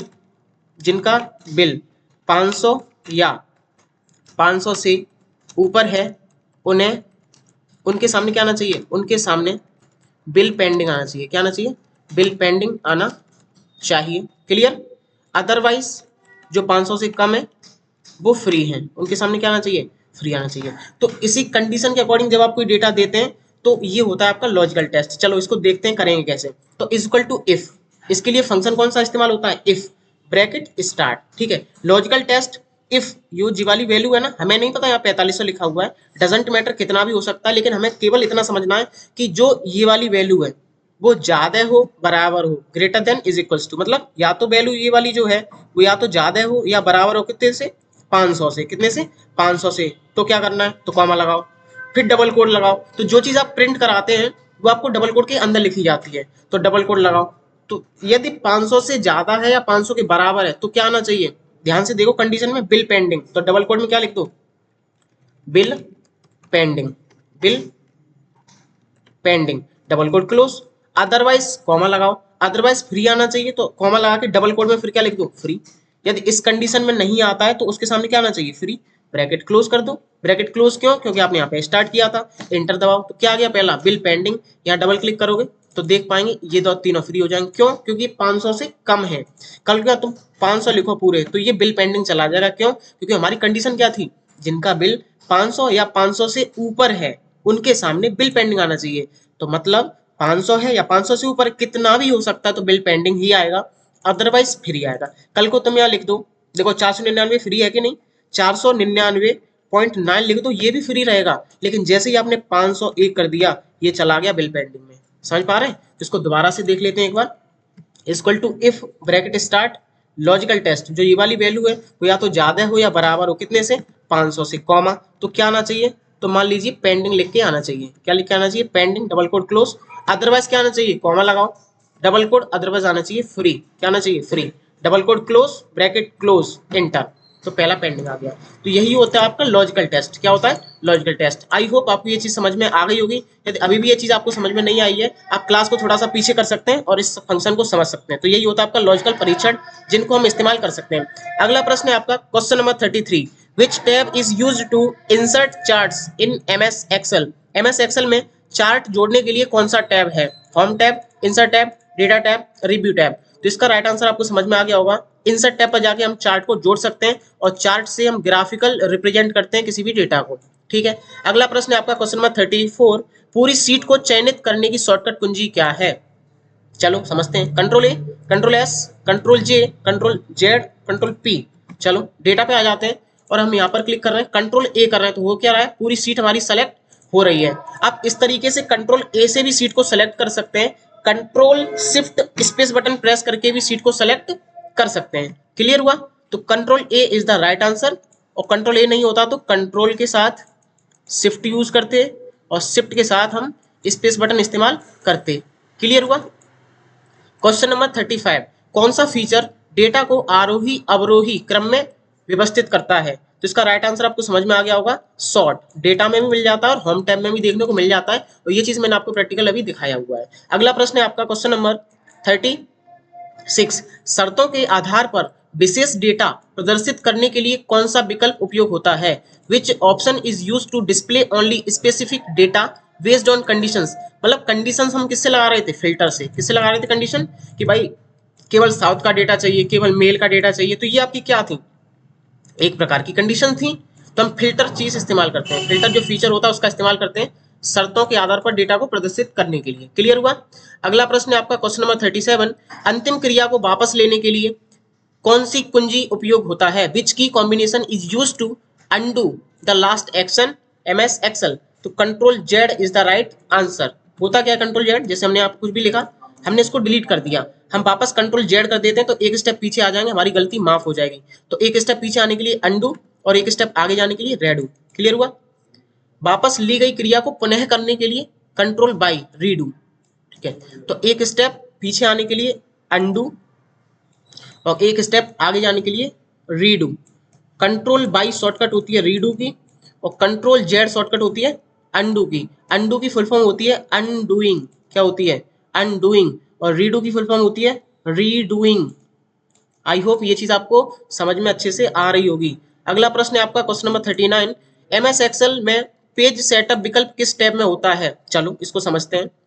जैसे आप आते हैं MS एक्सेल पर, पेज लेआउट पर जाएंगे तो आप यहाँ से पेज वगैरह सेट कर सकते हैं, मार्जिन सेट कर सकते हैं, ओरिएंटेशन सेट कर सकते हैं, साइज सेट कर सकते हैं। तो ये सब मिलता कहाँ है आपको, पेज लेआउट में। कहाँ मिलता है देखने को, पेज लेआउट में। तो page layout is the right answer. Page संबंधी या सीट संबंधी जो भी कुछ काम करना रहेगा आप पेज लेआउट पे जाके करने वाले हैं। अगला प्रश्न है आपका question number 40, what is the purpose of freeze panes feature. Freeze panes feature का पर्पस क्या होता है। फ्रीज पेन्स फीचर्स का उद्देश्य क्या है। Delete rows, log selected rows columns, insert charts, format cells. चलिए समझ लेते हैं इसको प्रैक्टिकली के साथ। मान लीजिए हमारे पास ये डेटा है और हम जब यहाँ क्लिक कर रहे हैं और नीचे जा रहे हैं तो हो क्या रहा है, ऊपर वाला डेटा हमारा चला गया, हमें दिख नहीं रहा है, हेडिंग्स हमारी फ्रीज नहीं हुई। तो इस काम को फ्रीज करने के लिए आप आएंगे व्यू टैब में। कहाँ आएंगे? व्यू टैब में। व्यू टैब में आने के बाद यहाँ ऑप्शन देखने को मिलेगा आपको फ्रीज पेन्स। क्या मिलेगा?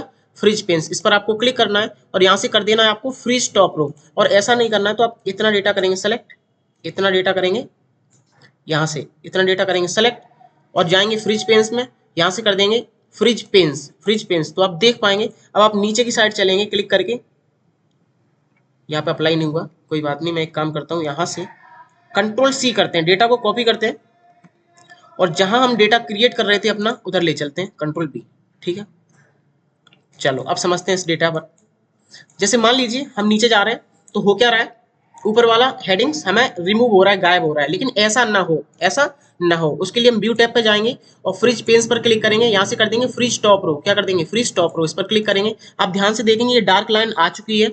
अब हम यहाँ पर क्लिक करके नीचे जा रहे हैं तो होगा क्या, ऊपर वाली लाइन जम चुकी है, अब ये वापस ठीक कब होगी? जब हम फ्रीज पेन्स पर वापस क्लिक कर देंगे। तो अब तुम कितना भी डेटा लिख लो, लाखों डेटा लिख दो, फिर भी वो हेडिंग्स वापस कहीं उठ के नहीं जाएंगी। तो इस तरीके से हम हेडिंग्स को क्या कर सकते हैं? फ्रीज कर सकते हैं। तो इसका राइट आंसर क्या हुआ? लॉक सिलेक्टेड रोज या कॉलम्स। तो ये चीज कॉलम्स के मामले में भी हो जाती है और रोज के मामले में भी हो जाती है। तो फ्रीज पेन्स का उद्देश्य क्या होता है? जो आपकी हेडिंग्स होती हैं उनको फ्रीज करने के लिए, उनको जमाने के लिए इनका इस्तेमाल किया जाता है। उम्मीद करते हैं आपको ये ऑप्शन अच्छे से समझ में आ गया होगा। देखिए मैं प्रैक्टिकल आपको कोई भी चीज इसलिए बता रहा हूं क्योंकि आप लंबे समय तक उसको एग्जाम में याद कर सकते हैं और रह सकता है आपके दिमाग में। ठीक है, क्वेश्चन नंबर 41, कौन सा फंक्शन शर्त पूर्ति करने वाले सेल की संख्या देता है? Which function returns the number of cells that meets a condition? Countif function, sum if function, if function, max function. बताइए क्वेश्चन नंबर 41 का राइट आंसर।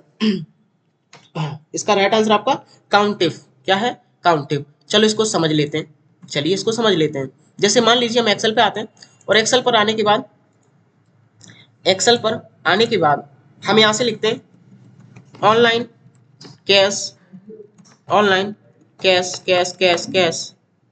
ठीक है, ऑनलाइन। अब हम यहाँ पता करना चाहते हैं कि कितनी बार ऑनलाइन लिखा हुआ है और कितनी बार कैश लिखा हुआ है। तो शर्तों की प्रतिपूर्ति को गिनने के लिए इस्तेमाल होता है काउंट इफ। तो equal to count if bracket start. तो काउंट इफ ब्रैकेट स्टार्ट पूछ रहा है रेंज, क्या पूछ रहा है? रेंज। तो आप रेंज पास करो, पूछ रहा है कॉमा लगाओ, तो ठीक है मैं कॉमा लगा देता हूँ। क्राइटेरिया क्या है? तो आपको डबल कोड में ऑनलाइन लिख देना है। डबल कोड में क्या लिख देना है? Online, double code close, bracket close, inter दबाएंगे, आप देख पाएंगे 3 बार ऑनलाइन लिखा हुआ है, 1 2 और 3। ठीक है, कैश कैसे निकालेंगे? कैश की ट्रांजेक्शन कितनी हुई है? तो equal to count if bracket start, पूरी रेंज पास करो, comma, double code, cash, double code close, bracket close, enter. तो आप देख पाएंगे यहाँ से कितनी बार लिखा हुआ है? 6 बार। कितनी बार लिखा हुआ है? 6 बार। ठीक इसी प्रकार से जैसे किसी के पास पल्सर बाइक होती है, ठीक है, पल्सर है, हीरो है, स्प्लेंडर है, ठीक है, और पुरानी सुजुकी मान लीजिए, ठीक है, वापस एक पल्सर मान लीजिए, हीरो मान लीजिए। अब यहाँ से हम निकालना चाहते हैं कि हीरो कितनी बार है हमारी और पल्सर कितनी बार है। बताइए, आपको समझ में आ गया होगा proper?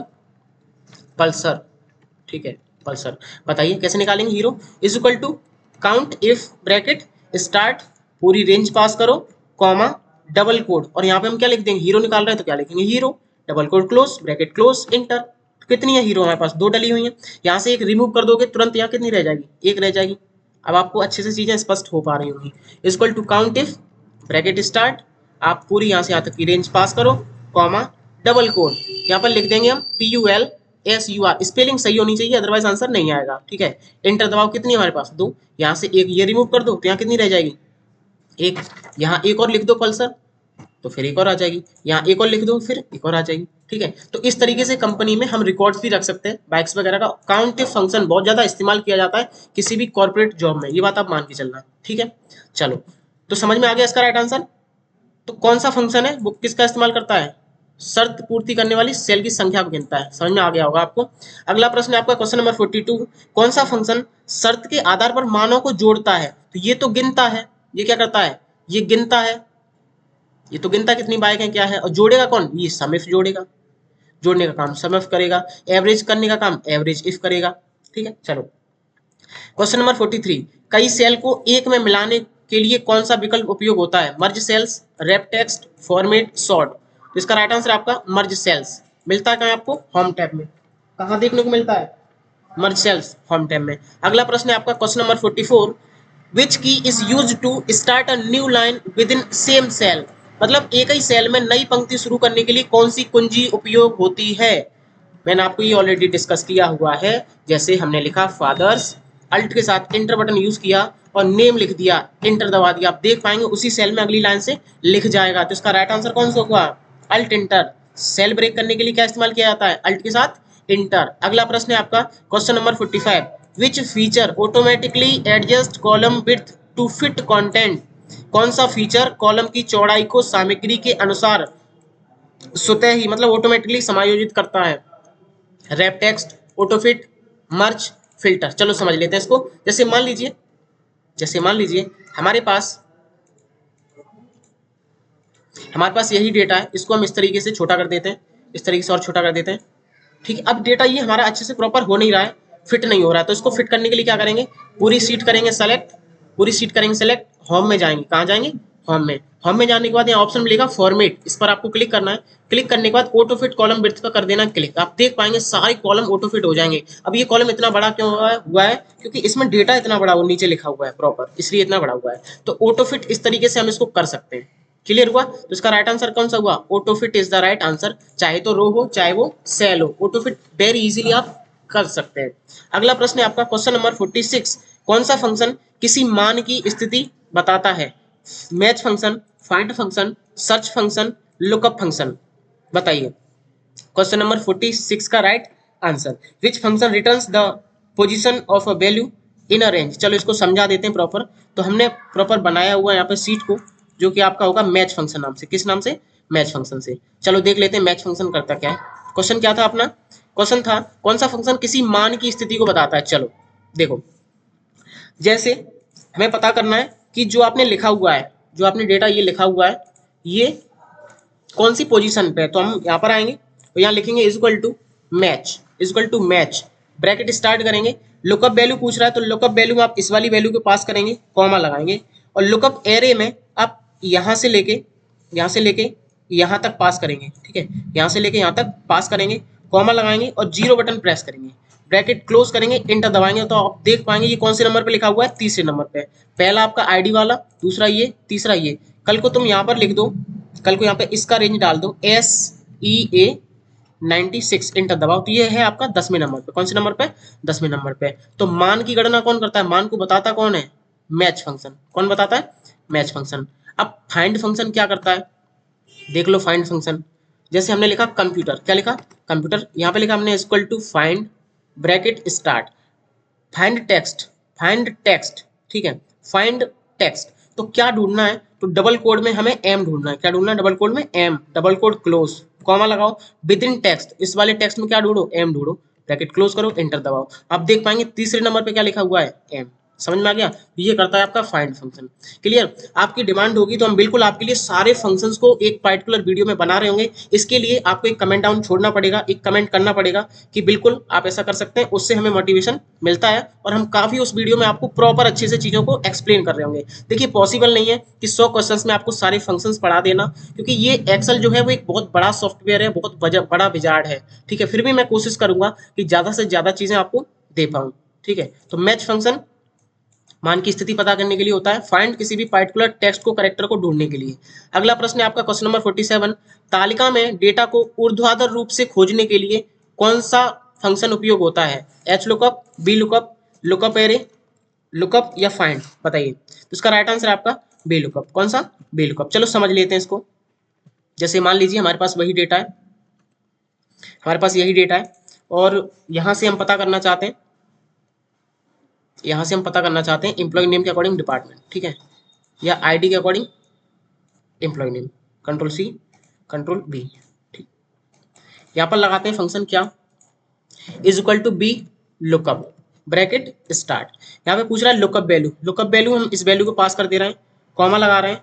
Table array, table array में आप इस पूरी टेबल का रेंज देंगे, पूरी टेबल का रेंज देंगे, कॉमा लगाएंगे। पूछेगा कॉल इंडेक्स नंबर, तो जो आपका एम्प्लॉय है ना, जो आपका एम्प्लॉय है, जो आपका एम्प्लॉय है वो कौन से नंबर पे है, वो है आपका दूसरे कॉलम पे। किस पे? दूसरे कॉलम पे। आपको 2 लिख देना है, कॉमा लगाना है और फिर आपको फॉल्स लिख देना है या 0 कर देना है, ब्रैकेट आपको क्लोज करना है, इंटर बटन हिट करना है। आप देख पाएंगे कि ये वाली आईडी किसकी है, सुमित की। ये वाली आईडी किसकी है, सुमित की। कल के आईडी चेंज करो, HD65 करो, इंटर करो, तो यहाँ किसकी आ जाएगी, अमित की। तो मतलब खड़े खड़े डेटा को इस तरीके से ढूंढने के लिए क्या उपयोग होता है, प्रॉपर बी लुकअप। ठीक है, प्रॉपर क्या यूज होता है, बी लुकअप। तो इस तरीके से हम इन फंक्शंस का इस्तेमाल कर सकते हैं। और ये सारे फंक्शंस आप कमेंट डाउन करेंगे तो हम एक प्रॉपर पार्टिकुलर वीडियो में आपको ये सारी चीजें समझा रहे होंगे। प्रॉपर आपके लिए प्रॉपर मेहनत है जो आपके लिए ही समर्पित है। ठीक है, चलो, तो इसका राइट आंसर समझ में आ गया। तालिका में डेटा को ऊर्ध्वाधर रूप से खोजने के लिए, मतलब वर्टिकल तरीके से खोजने के लिए होता है आपका बी लुकअप, और एच लुकअप होता है लेटे हुए डेटा को खोजने के लिए। एच लुकअप हॉरिजॉन्टल डेटा को खोजने के लिए। डेटा को क्षैतिज रूप से खोजने के लिए कौन सा फंक्शन उपयोग होता है, वो है आपका एच लुकअप फंक्शन। क्लियर हुआ। अगला प्रश्न है आपका क्वेश्चन नंबर 49, वर्तमान तिथि प्राप्त करने के लिए कौन सा फंक्शन उपयोग होता है, डेट, टुडे, नाउ, टाइम, बताइए। चलो समझ लेते हैं इसको। आते हैं एक्सेल में, लिखते हैं बराबर टुडे फंक्शन, ब्रैकेट स्टार्ट करते हैं, क्लोज करते हैं, इंटर कर देते हैं। तो टुडे से आता क्या है, टुडे से क्या आता है, ओनली, ओनली डेट। किससे आती है, टुडे से। ठीक है, यहाँ पे टुडे लिख देते हैं, टुडे से ओनली डेट आती है। लेकिन हमने लिखा equal to now, bracket start, bracket close, enter. Now से क्या आएगा, अब ये हैज हैज हैज क्यों आ गया, हैज हैज हैज क्यों आया, क्योंकि आप देख पाएंगे यहाँ से टाइम एंड डेट दोनों आता है। किससे, नाउ से। इसको आप दूरी बढ़ाएंगे तो आप प्रॉपर देखने को मिल जाएगा आपको ये। तो हैज हैज हैज कब आता है, जब प्रॉपर डेटा को स्थान बैठने को नहीं मिलता है, तो इसको आप बढ़ा सकते हैं। ठीक है, तो टाइम एंड डेट किससे आ जाता है, टाइम एंड डेट बोथ किससे आता है, ये नाउ से। किससे आता है, नाउ से। क्लियर हुआ। तो टुडे से केवल क्या आता है, टुडे से वर्तमान तिथि प्राप्त करने के लिए केवल क्या होता है, टुडे फंक्शन। और आपको दोनों चीजें निकालनी है, तो वर्तमान तिथि भी निकालनी है और समय भी निकालना है, तो आएगा आपका नाउ फंक्शन। क्लियर हुआ। ये चीजें बहुत ज्यादा पूछ ली जाती हैं, आप इनको याद कर सकते हैं और प्रॉपर इसको आप रिवाइज करिए अपने कंप्यूटर सिस्टम पर। ठीक है, अगला प्रश्न है आपका क्वेश्चन नंबर अगला प्रश्न है आपका क्वेश्चन नंबर 51, वर्कशीट डेटा को सुरक्षित करने के लिए कौन सा विकल्प है। बहुत ज्यादा इंपॉर्टेंट प्रश्न है ये। वर्कशीट डेटा को सुरक्षित करने के लिए कौन सा विकल्प होता है, बताइए।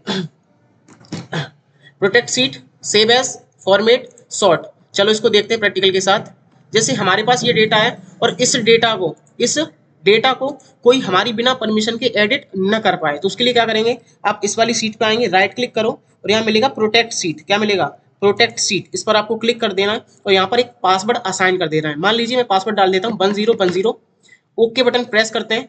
ठीक है, 1010, ओके बटन प्रेस करते हैं। आप देख पाएंगे इस डेटा को कोई अब एडिट नहीं कर सकता। ठीक है, तो ये होता है प्रोटेक्ट सीट करना। क्लियर हुआ। एडिट करने जाओगे क्या बोलेगा, द सेल और chart you are trying to change it on a protection sheet. मतलब आपने प्रोटेक्ट कर दिया है, किसी ने इसको प्रोटेक्ट कर दिया है, आप उसको चेंज नहीं कर सकते।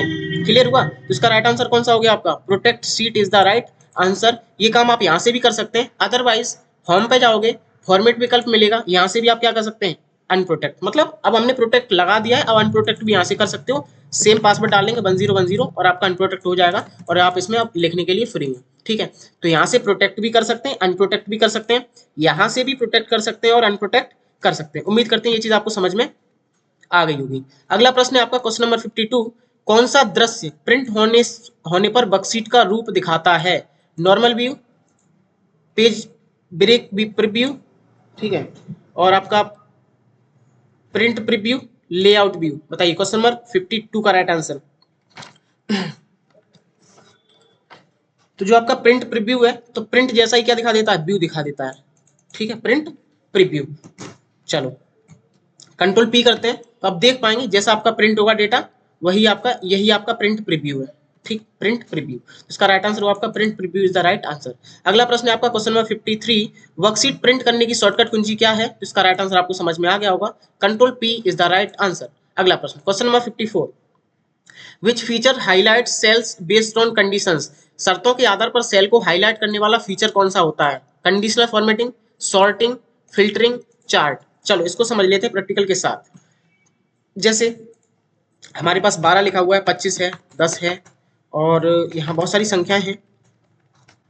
हमसे बोला गया कि यहाँ से जो संख्याएं 15 से बड़ी हैं वो हाईलाइट करो, जो संख्याएं 15 से बड़ी हैं वो हाईलाइट करो। तो हम इस डेटा को कर रहे हैं पूरे को सेलेक्ट, जा रहे हैं कंडीशनल फॉर्मेटिंग में। यहाँ पहला ऑप्शन देखने को मिलेगा आपको हाईलाइट सेल रूल्स, और फर्स्ट ऑप्शन मिलेगा ग्रेटर देन, और यहाँ पर आपको कितना डाल देना है 15, 15 डाल देना है।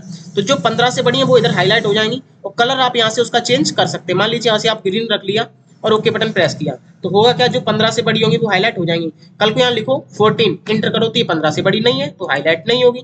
तो ये होता है आपका कंडीशन फॉर्मेटिंग। तो किसी भी कंडीशन के आधार पर फॉर्मेट करना, that is called conditional formatting. इसको अब हटाएंगे कैसे, वापस पूरे डेटा को करेंगे सेलेक्ट, जाएंगे कंडीशन फॉर्मेटिंग में, क्लियर रूल मिलेगा और यहाँ से आप कर सकते हैं clear rule from selected cells, clear rules from selected sales.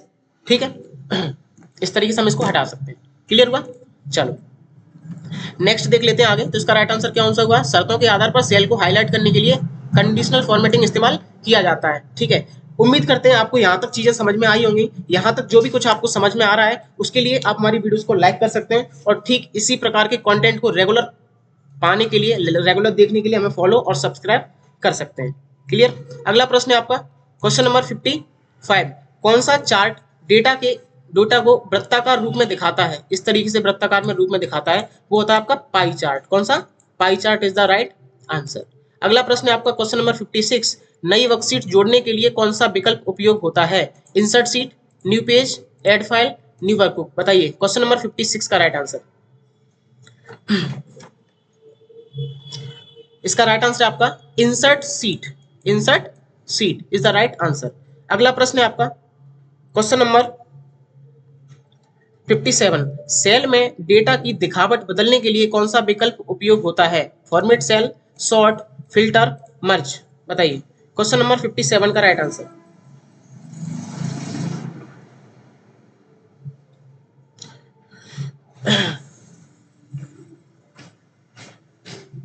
Data में, सेल में डेटा की दिखावट बदलने के लिए जो विकल्प होता है वो होता है आपका format cell is the right answer. अगला प्रश्न है आपका क्वेश्चन नंबर 58। सेल में डाले जाने वाले डेटा के प्रकार को सीमित करने के लिए कौन सा फीचर उपयोग होता है, डेटा वैलिडेशन, फिल्टर, चार्ट और आपका प्रोटेक्ट सीट। तो इसका राइट आंसर है आपका डेटा वैलिडेशन। ठीक है, डेटा वैलिडेशन की सहायता से हम चीजों में प्रोटेक्शन लगा सकते हैं, हमारी इच्छा के अनुसार उसमें कोई नाम नहीं डाल सकता। जैसे मान लीजिए एक्सेल पे चलते हैं और यहाँ पे मैंने लिखा चूज योर जेंडर, क्या लिखा, चूज योर जेंडर। क्लियर? यहाँ से थोड़ी फॉर्मेटिंग कर देते हैं तो हमारा डेटा अच्छा दिखने वाला है बस।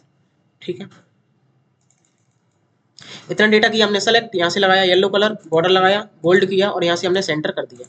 अब हमें इस डेटा को कर रहे हैं पूरे को सेलेक्ट, इस डेटा को पूरे को कर रहे हैं सेलेक्ट। सेलेक्ट करने के बाद हम जाते हैं डेटा टैब में। कहाँ जाते हैं? डेटा टैब में। यहाँ ऑप्शन देखने को मिलेगा आपको डेटा वैलिडेशन, इस पर क्लिक करना है और यहाँ ऑप्शन मिलेगा डेटा वैलिडेशन, इस पर हमें क्लिक करना है। क्लिक करने के बाद एनी वैल्यू हटा के यहाँ से बना देना है लिस्ट। क्या बना देना है? लिस्ट। लिस्ट बनाने के बाद सोर्स में मेल कॉमा फीमेल आपको टाइप करना है, मेल कॉमा फीमेल आपको टाइप करना है और आपको ओके बटन प्रेस कर देना है। तो आप देख पाएंगे यहाँ पे क्या बन जाएगी, लिस्ट बन जाएगी कुछ इस तरीके से। यहाँ से आप चूज कर सकते हैं और अपने समय को बचा सकते हैं। तो वो कमाल का ऑप्शन है ये। ठीक है, अब जैसे मान लीजिए किसी ने बोला कि हम यहाँ पे जेंडर नहीं डालते, हम यहाँ पे ट्रांसजेंडर डालते हैं। क्या डालते हैं? ट्रांसजेंडर। इंटर करते हैं तो ये क्या बोलेगा, this value doesn't match the data validation restrictions defined for this cell. मतलब आप जो इसमें लिखने का प्रयास कर रहे हैं उस पर पहले से यूजर ने क्या लगा दिया है, प्रतिबंध लगा दिया, तो आप इसमें डाल ही नहीं सकते। आप रेट्राई करते करते परेशान हो जाना, लेकिन ये डेटा इसमें डलेगा ही नहीं। तो it is called data validation. Clear हुआ? तो इसका राइट आंसर कौन सा हुआ? Data validation. तो यूजर अपनी आवश्यकता के अनुसार उस पर रिस्ट्रिक्ट लगा देता है, परमिशंस को डिनाई कर देता है, वही क्या कहलाता है आपका डेटा वैलिडेशन। अगला प्रश्न है आपका क्वेश्चन नंबर 59। कौन सा फंक्शन कई सेल के टेक्स्ट को जोड़ता है? चलो इसको समझ लेते हैं। जैसे हमने लिखा यहाँ अमित और यहाँ लिखा कुमार, और हमें यहाँ पर अमित कुमार को जोड़ना है, तो हम लिखेंगे बराबर कौन कॉन्टिनेंट, कौन कॉन्टिनेंट, ये स्पेलिंग आ गई, डाउन एरो प्रेस करेंगे और टैब बटन, कौन कॉन्टिनेंट ब्रैकेट स्टार्ट, टेक्स्ट 1 ये है, कॉमा टेक्स्ट 2 ये है, ब्रैकेट आप क्लोज करेंगे, इंटर दबाएंगे तो आप देख पाएंगे अमित कुमार आ जाएगा। तो बहुत सारे टेक्स्टों को अलग अलग सेल से जोड़ने के लिए इस्तेमाल होने वाला फंक्शन कौन सा होता है? कौन कॉन्टिनेंट फंक्शन, कौन कॉन्टिनेंट फंक्शन। और आपको अंदाजा लगा के समझ में आ जाना चाहिए, सम जोड़ने के लिए होता है, काउंट गिनने के लिए होता है, इफ लॉजिकल टेस्ट के लिए होता है, कौन कॉन्टिनेंट किसके लिए होता है? कॉन्टिनेंट टेक्स्ट को जोड़ने के लिए होता है। यदि आपको 3 ऑप्शन काटने आ गए तो फिर भी आप ऑप्शन बड़ी आसानी से कर ले जाओगे। ठीक है, इसीलिए ज्यादा से ज्यादा चीजों को सीखना जरूरी है। अगला प्रश्न है आपका क्वेश्चन नंबर 60, दाएं वाले अगले सेल में जाने के लिए, जैसे हम यहाँ पे खड़े हुए और दाएं वाले अगले सेल में इधर जाना चाहते हैं तो आप टैब बटन इस्तेमाल करेंगे। क्या इस्तेमाल करेंगे? Tab button. और लेफ्ट में आना चाहते हैं तो शिफ्ट के साथ टैब बटन, और नीचे जाना चाहते हैं तो इंटर बटन, और ऊपर जाना चाहते हैं तो शिफ्ट इंटर बटन। और अल्ट इंटर मैंने आपको बता दिया, आपने लिखा फादर्स, और अल्ट इंटर से सेल ब्रेक हो जाती है। तो दाएं में जाने के लिए टैब बटन इस्तेमाल करेंगे, या कीबोर्ड में आप राइट एरो भी प्रेस कर सकते हैं। क्वेश्चन नंबर 61, नीचे वाले सेल में जाने के लिए कौन सी कुंजी उपयोग होती है? तो enter is the right answer. Question number 62, what is the worksheet? Worksheet क्या है? Excel file, page of workbook, chart, formula. Question number 62 का राइट आंसर बताइए। तो इसका राइट आंसर आपका, जो आपकी वर्कशीट होती है वो वर्कबुक का एक हिस्सा होती है, वर्कबुक का एक पेज होती है, ठीक है। तो पेज ऑफ अ वर्कबुक, ठीक है। बहुत सारी वर्कशीट से मिलकर क्या बनती है? एक वर्कबुक बनता है। कितना बनता है? एक वर्कबुक। अगला है क्वेश्चन नंबर 63, एक वर्कबुक में कितनी वर्कशीट्स होती हैं? 1, मैनी, 2 ओनली, नन। तो एक वर्कबुक में आपकी बहुत सारी वर्कशीट्स हो सकती हैं। मैंने आपको बताया था 32,000 वर्कशीट्स हो सकती हैं। कितनी? 32,000। लेकिन एक्सेल के 2003 वर्जन में इसका उल्लेख मिलता है 255 का। कितने का? 255 का। लेकिन अब जो लेटेस्ट है वो आपकी 32,000 आ रही है। तो यहाँ पे आप देंगे मैनी। राइट आंसर क्या हुआ आपका? मैनी, माने बहुत सारी।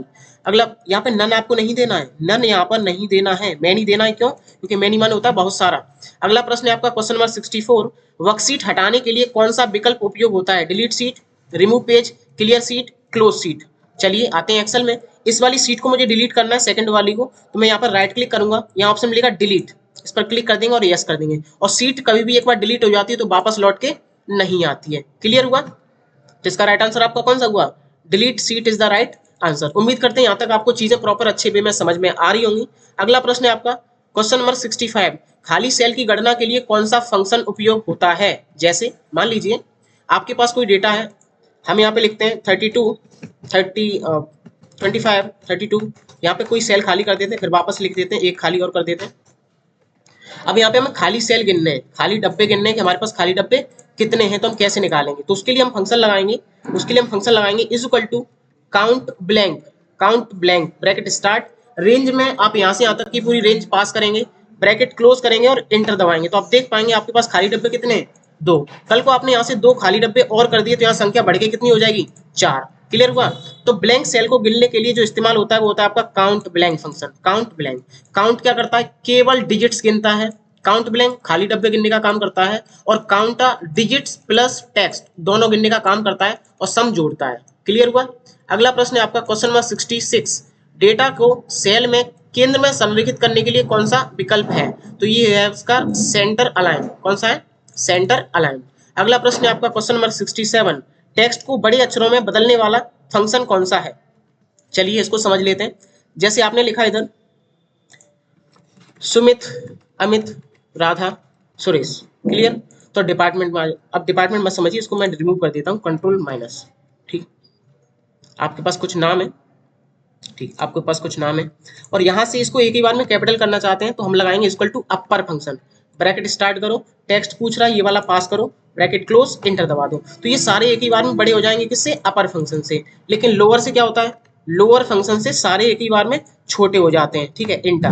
तो इस तरीके से लोअर से सारे छोटे होंगे। ठीक है, लेन फंक्शन से क्या होता है? Equal two lane. लेन से पता करते हैं इनकी लेंथ। क्या पता करते हैं? लेंथ। तो इसकी कितनी लेंथ है? 5 लेंथ है। इसकी कितनी लेंथ है? 5। ध्यान से देखो, SUMIT 5 लेंथ है, इसकी 4 लेंथ है। कल को यहाँ तुम राम लिखो तो राम की लेंथ कितनी रह जाएगी? 3। तो उम्मीद करते हैं आपको ये चीज अब समझ में प्रॉपर अच्छे से आ गई होगी। ठीक है, तो इसका राइट आंसर कौन सा हुआ? टेक्स्ट को बड़े अक्षरों में बदलने वाला फंक्शन कौन सा है? अपर फंक्शन। अपर फंक्शन। टेक्स्ट को छोटे अक्षरों में बदलने वाला फंक्शन कौन सा है? Lower function. क्लियर हुआ? क्वेश्चन नंबर 69, पंक्तियों या स्तंभों को छिपाने के लिए कौन सा विकल्प उपयोग होता है? हाइड विकल्प, डिलीट विकल्प, मर्ज विकल्प, रैप विकल्प। बताइए क्वेश्चन नंबर 69 का राइट आंसर। इसका राइट आंसर है आपका हाइड विकल्प। कौन सा?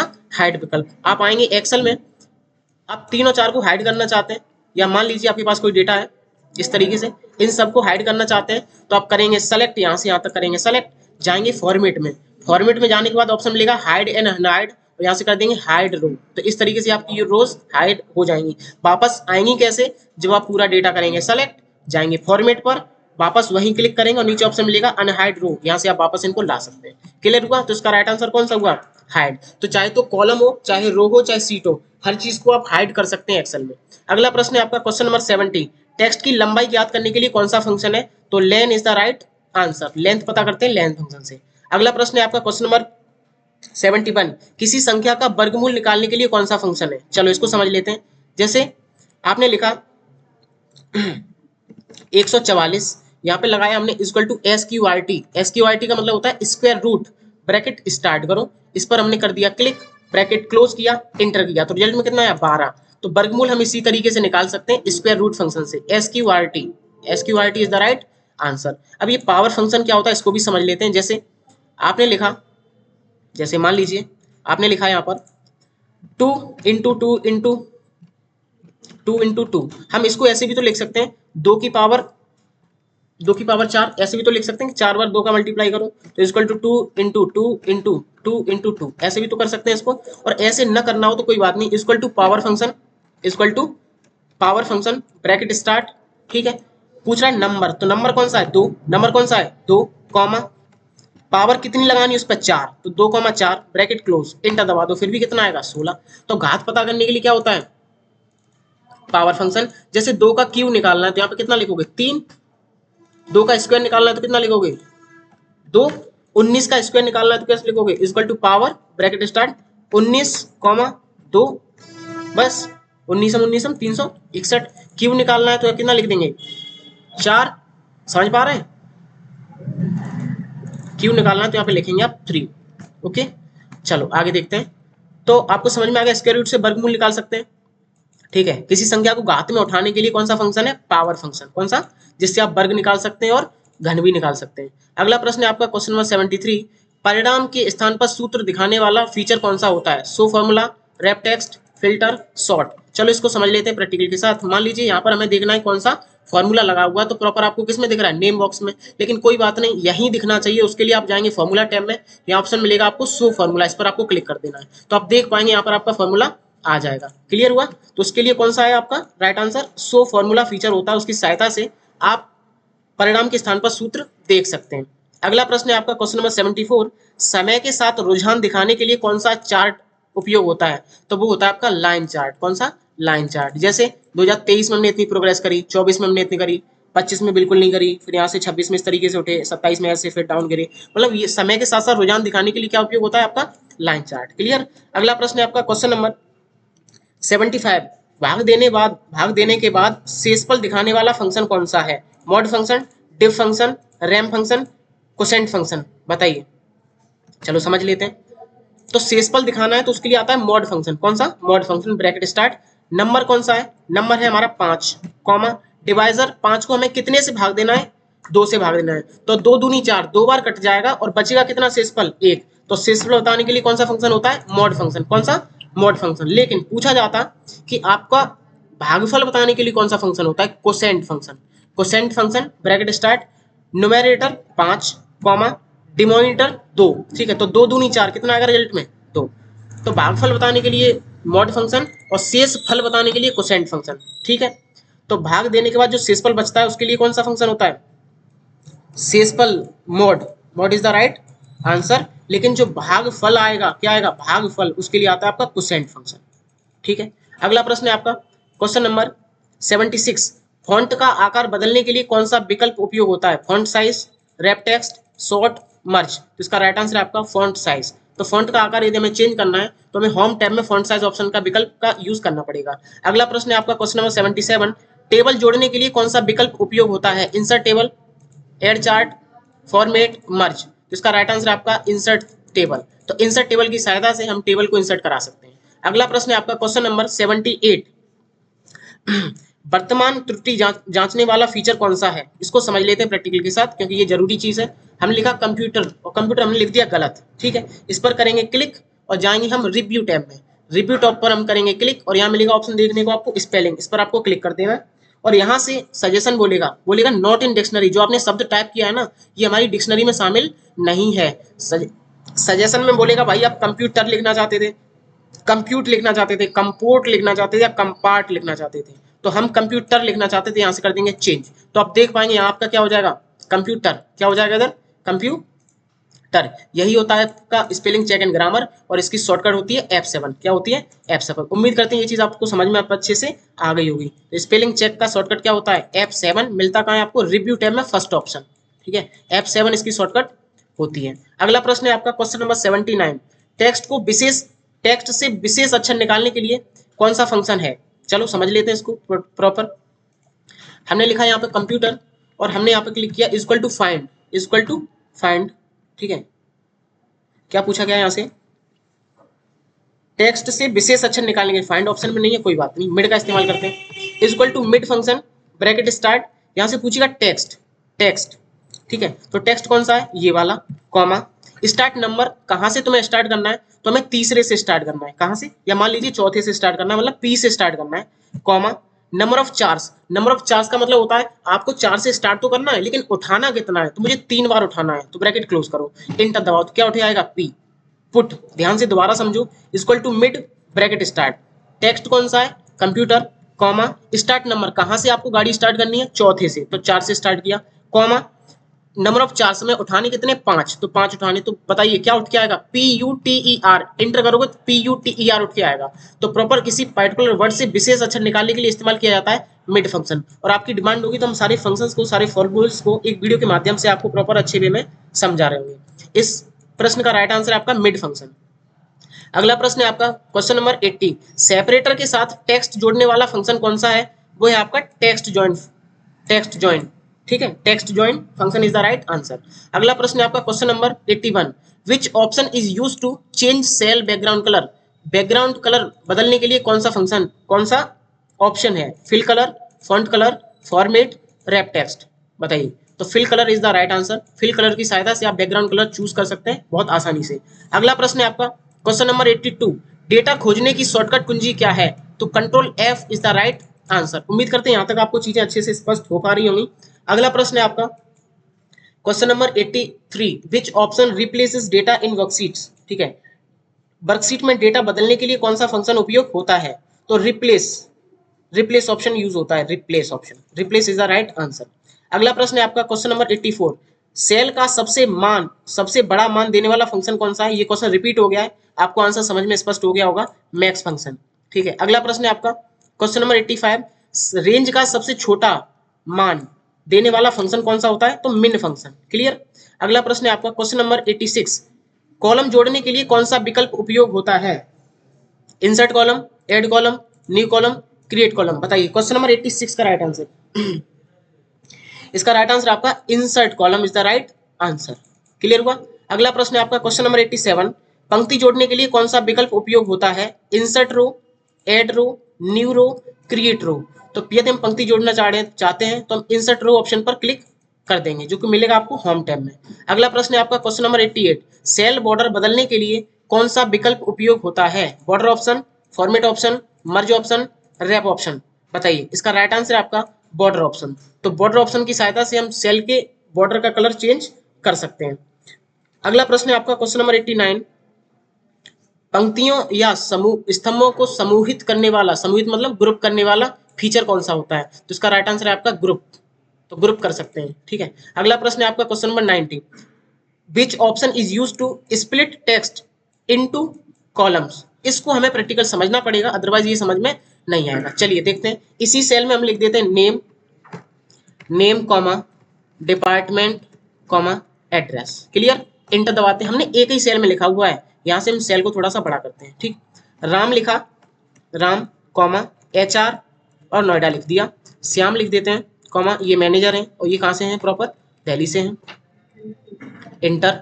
यहाँ पे लिख देते हैं शशि, ये कौन है? ये डिजाइनर है, ये डिजाइनर है, ये कहाँ से? ये लोकल की हैं। ठीक, अब कभी कभी ऐसा डेटा होता है हम कहीं से डेटा कॉपी करके लाते हैं तो वो एक ही सेल में लिख जाता है। अब इस डेटा को अलग अलग सेल में हम करेंगे कैसे? तो उसका बहुत आसान तरीका है। इस डेटा को करना है हमें सेलेक्ट और जाना है डेटा टैब में। कहाँ जाना है? डेटा टैब में। डेटा टैब में जाने के बाद यहाँ ऑप्शन देखने को मिलेगा आपको एक टेक्स्ट टू कॉलम, इस पर आपको क्लिक करना है, इस पर आपको क्लिक करना है। क्लिक करने के बाद यहाँ से करना है आपको नेक्स्ट। नेक्स्ट करने के बाद आपने किससे अलग किया है? तो हमने किया है कॉमा से अलग, तो हमें टिक करना है कॉमा पे। जैसे ही कॉमा पे क्लिक करेंगे आप देख पाएंगे आपका डेटा अलग अलग सेपरेट हो जाएगा। कल को आपने स्पेस से अलग किया होता तो स्पेस बटन प्रेस करते हैं, एट द रेट से किया होता तो यहाँ तो एट द रेट मिल नहीं रहा है तो अदर पे टिक करते और यहाँ क्या लिखते? एट द रेट, इस तरीके से लिखते। ठीक है, फिलहाल हम समझते हैं, हमने कॉमा से अलग किया है, यहाँ से करते हैं नेक्स्ट, यहाँ से करते हैं फिनिश, ठीक है। तो इस तरीके से आपका डेटा अलग अलग चला जाएगा, ठीक है। अब इस पूरे डेटा को करना सेलेक्ट, अल्ट एच बी ए से करते हैं बॉर्डर, अल्ट एच ए सी से करते हैं सेंटर, कंट्रोल बी से कर देते हैं बोल्ड। इसको करेंगे हम सेलेक्ट और अल्ट के साथ एच एच से होता है आपका बैकग्राउंड कलर। देखिए बहुत आसानी से हमने क्या किया, हमारा जो डेटा था एक सेल में लिखा हुआ था, हमने अलग अलग सेपरेट कर दिया। तो बहुत कमाल का फीचर है, बहुत इस्तेमाल यूज होने वाला फीचर है ये, ठीक है। तो टेक्स्ट को कॉलम में विभाजित करने के लिए कौन सा विकल्प उपयोग होता है, टेक्स्ट टू कॉलम। मिलता कहाँ है आपको देखने को, डेटा टैब में। क्लियर हुआ। अगला प्रश्न है आपका क्वेश्चन नंबर 91, संख्या को राउंड करने वाला फंक्शन कौन सा होता है, round function, sum function, count function, max function. तो इसका राइट आंसर आपका राउंड फंक्शन। एक ही पार्टिकुलर वीडियो में बताना बहुत ज्यादा इम्पॉसिबल सा है। इस वीडियो में हम 100 क्वेश्चंस के अकॉर्डिंग आपको ही चीजें दे सकते हैं, लेकिन हम चाहेंगे तो आपके लिए एक दूसरी वीडियो को सेपरेटेड रखेंगे जो कि केवल फंक्शंस और फॉर्मूलेज पर आधारित होंगी। अगला प्रश्न है आपका क्वेश्चन नंबर 92, भागफल देने वाला फंक्शन कौन सा है, भागफल जो आपको भागफल देता है वो है आपका कोसेंट फंक्शन। कौन सा फंक्शन, कोसेंट फंक्शन। मॉड क्या बताता है, शेषफल, सम क्या बताता है, जोड़, और काउंट क्या बताता है, गिनती। अगला प्रश्न है आपका क्वेश्चन नंबर 93, संख्याओं का गुणनफल देने वाला फंक्शन कौन सा है। देखिए हर एग्जाम में फंक्शंस बहुत ज्यादा पूछे जाते हैं, तो इस क्लास में भी हमने फंक्शन सबसे ज्यादा इस्तेमाल किए हैं और उम्मीद करते हैं आपको ये फंक्शन समझ में भी आए होंगे। तो विच function returns product of numbers, तो नंबर का गुणा देने के लिए किस फंक्शन का इस्तेमाल करते हैं, देख लीजिए। जैसे हमने लिखा है यहाँ 12, यहाँ लिख दिया 20, ठीक है। यहाँ पर मुझे इन दोनों का मल्टीप्लाई चाहिए, तो मैं करूंगा इज इक्वल टू ये वाली वैल्यू मल्टीप्लाई बाई ये वाली वैल्यू, ऐसे भी रिजल्ट आ जाएगा। लेकिन हमें इस तरीके से नहीं चाहिए, फंक्शन से निकालना है। तो बराबर लगाओ, प्रोडक्ट लिखो, ब्रैकेट स्टार्ट, और यहाँ से यहाँ तक की रेंज पास कर दो, यहाँ से यहाँ तक की रेंज पास कर दो, ब्रैकेट क्लोज करो, फिर भी हमारा रिजल्ट आ जाएगा। तो गुणा निकालने के लिए कौन सा फंक्शन होता है, product function is the right answer. अगला प्रश्न है आपका क्वेश्चन नंबर 94, कदमों को स्वचालित रूप से रिकॉर्ड करने वाला फीचर कौन सा है, तो वो है आपका मैक्रो फीचर। कौन सा फीचर, मैक्रो फीचर। इसकी शॉर्टकट होती है अल्ट के साथ F8। क्या होती है, अल्ट के साथ F8। अगला प्रश्न है आपका क्वेश्चन नंबर 95, वर्कशीट का नाम बदलने के लिए क्या करते हैं, चलो देखते हैं। इसका मुझे नाम चेंज करना है, राइट क्लिक करो, यहाँ से कर दो रिनेम, क्या कर दो रिनेम, यहाँ से कर दो डेटा, इंटर करो। तो डेटा से क्या होगा, इसका नाम चेंज होकर क्या बन जाएगा, डेटा। क्लियर हुआ। तो वहां करेंगे हम राइट क्लिक और कर देंगे रिनेम सीट, क्या कर देंगे, रिनेम सीट। अगला प्रश्न है आपका क्वेश्चन नंबर 96, वर्कबुक संरचना को सुरक्षित करने वाला फीचर कौन सा है, तो इसका राइट आंसर आपका प्रोटेक्ट वर्कबुक, प्रोटेक्ट वर्कबुक। ये मिलेगा कहाँ आपको, रिव्यू टैब में। रिव्यू टैब में यहाँ ऑप्शन देखने को मिल जाएगा आपको प्रोटेक्ट वर्कबुक। इस पर आप जब आप क्लिक करेंगे तो इसमें पासवर्ड लगा सकते हैं, ठीक है। अगला प्रश्न है आपका क्वेश्चन नंबर 97, नई फाइल से, नई नाम से फाइल सेव करने के लिए विकल्प कौन सा है, save, save as, open, print. इसका राइट आंसर आपका सेव एज। तो नए नाम से यदि हम फाइल को सेव करना चाहते हैं तो हम सेव एज बटन इस्तेमाल करने वाले हैं। अगला प्रश्न है आपका क्वेश्चन नंबर 98, एक्सेल एप्लीकेशन बंद करने के लिए शॉर्टकट कुंजी क्या है, अल्ट के साथ F4, control W, control Q, Alt X। बताइए क्वेश्चन नंबर 98 का राइट आंसर। इसका राइट आंसर है आपका अल्ट के साथ F4। आप अल्ट के साथ F4 से एक्सेल को क्लोज कर सकते हैं, अल्ट के साथ अल्ट स्पेस प्लस C से भी हम एक्सेल को क्लोज कर सकते हैं, ठीक है।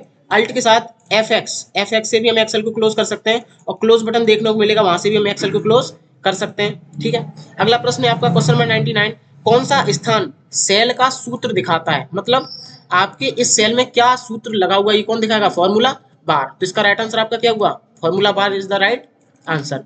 हमारी क्लास का अंतिम प्रश्न क्वेश्चन नंबर 100, MS एक्सेल मुख्य रूप से किस कार्य के लिए उपयोग होता है, data calculation and analysis, drawing, video editing, programming. बताइए। तो इसका राइट आंसर है आपका डेटा कैलकुलेशंस एंड एनालाइजिंग, ठीक है। इस तरीके से हमने आपके साथ एक्सेल के टॉप 100 क्वेश्चंस को डिस्कस किया। इसके बाद आप इन सारे क्वेश्चंस का आंसर इधर आप देख सकते हैं और इनसे अपनी तैयारी को बहुत बेहतर स्तर पर ले जा सकते हैं। इस क्लास की PDF आप हमारे टेलीग्राम ग्रुप से जाके डाउनलोड कर सकते हैं। तब तक के लिए धन्यवाद। अगली क्लास हमारी पावर पॉइंट के टॉप 100 क्वेश्चंस होंगे जिनको आप देख पाएंगे और हर एग्जाम में वो भी पूछे जाते हैं। तब तक के लिए धन्यवाद, अपना ख्याल रखिए। Thank you so much.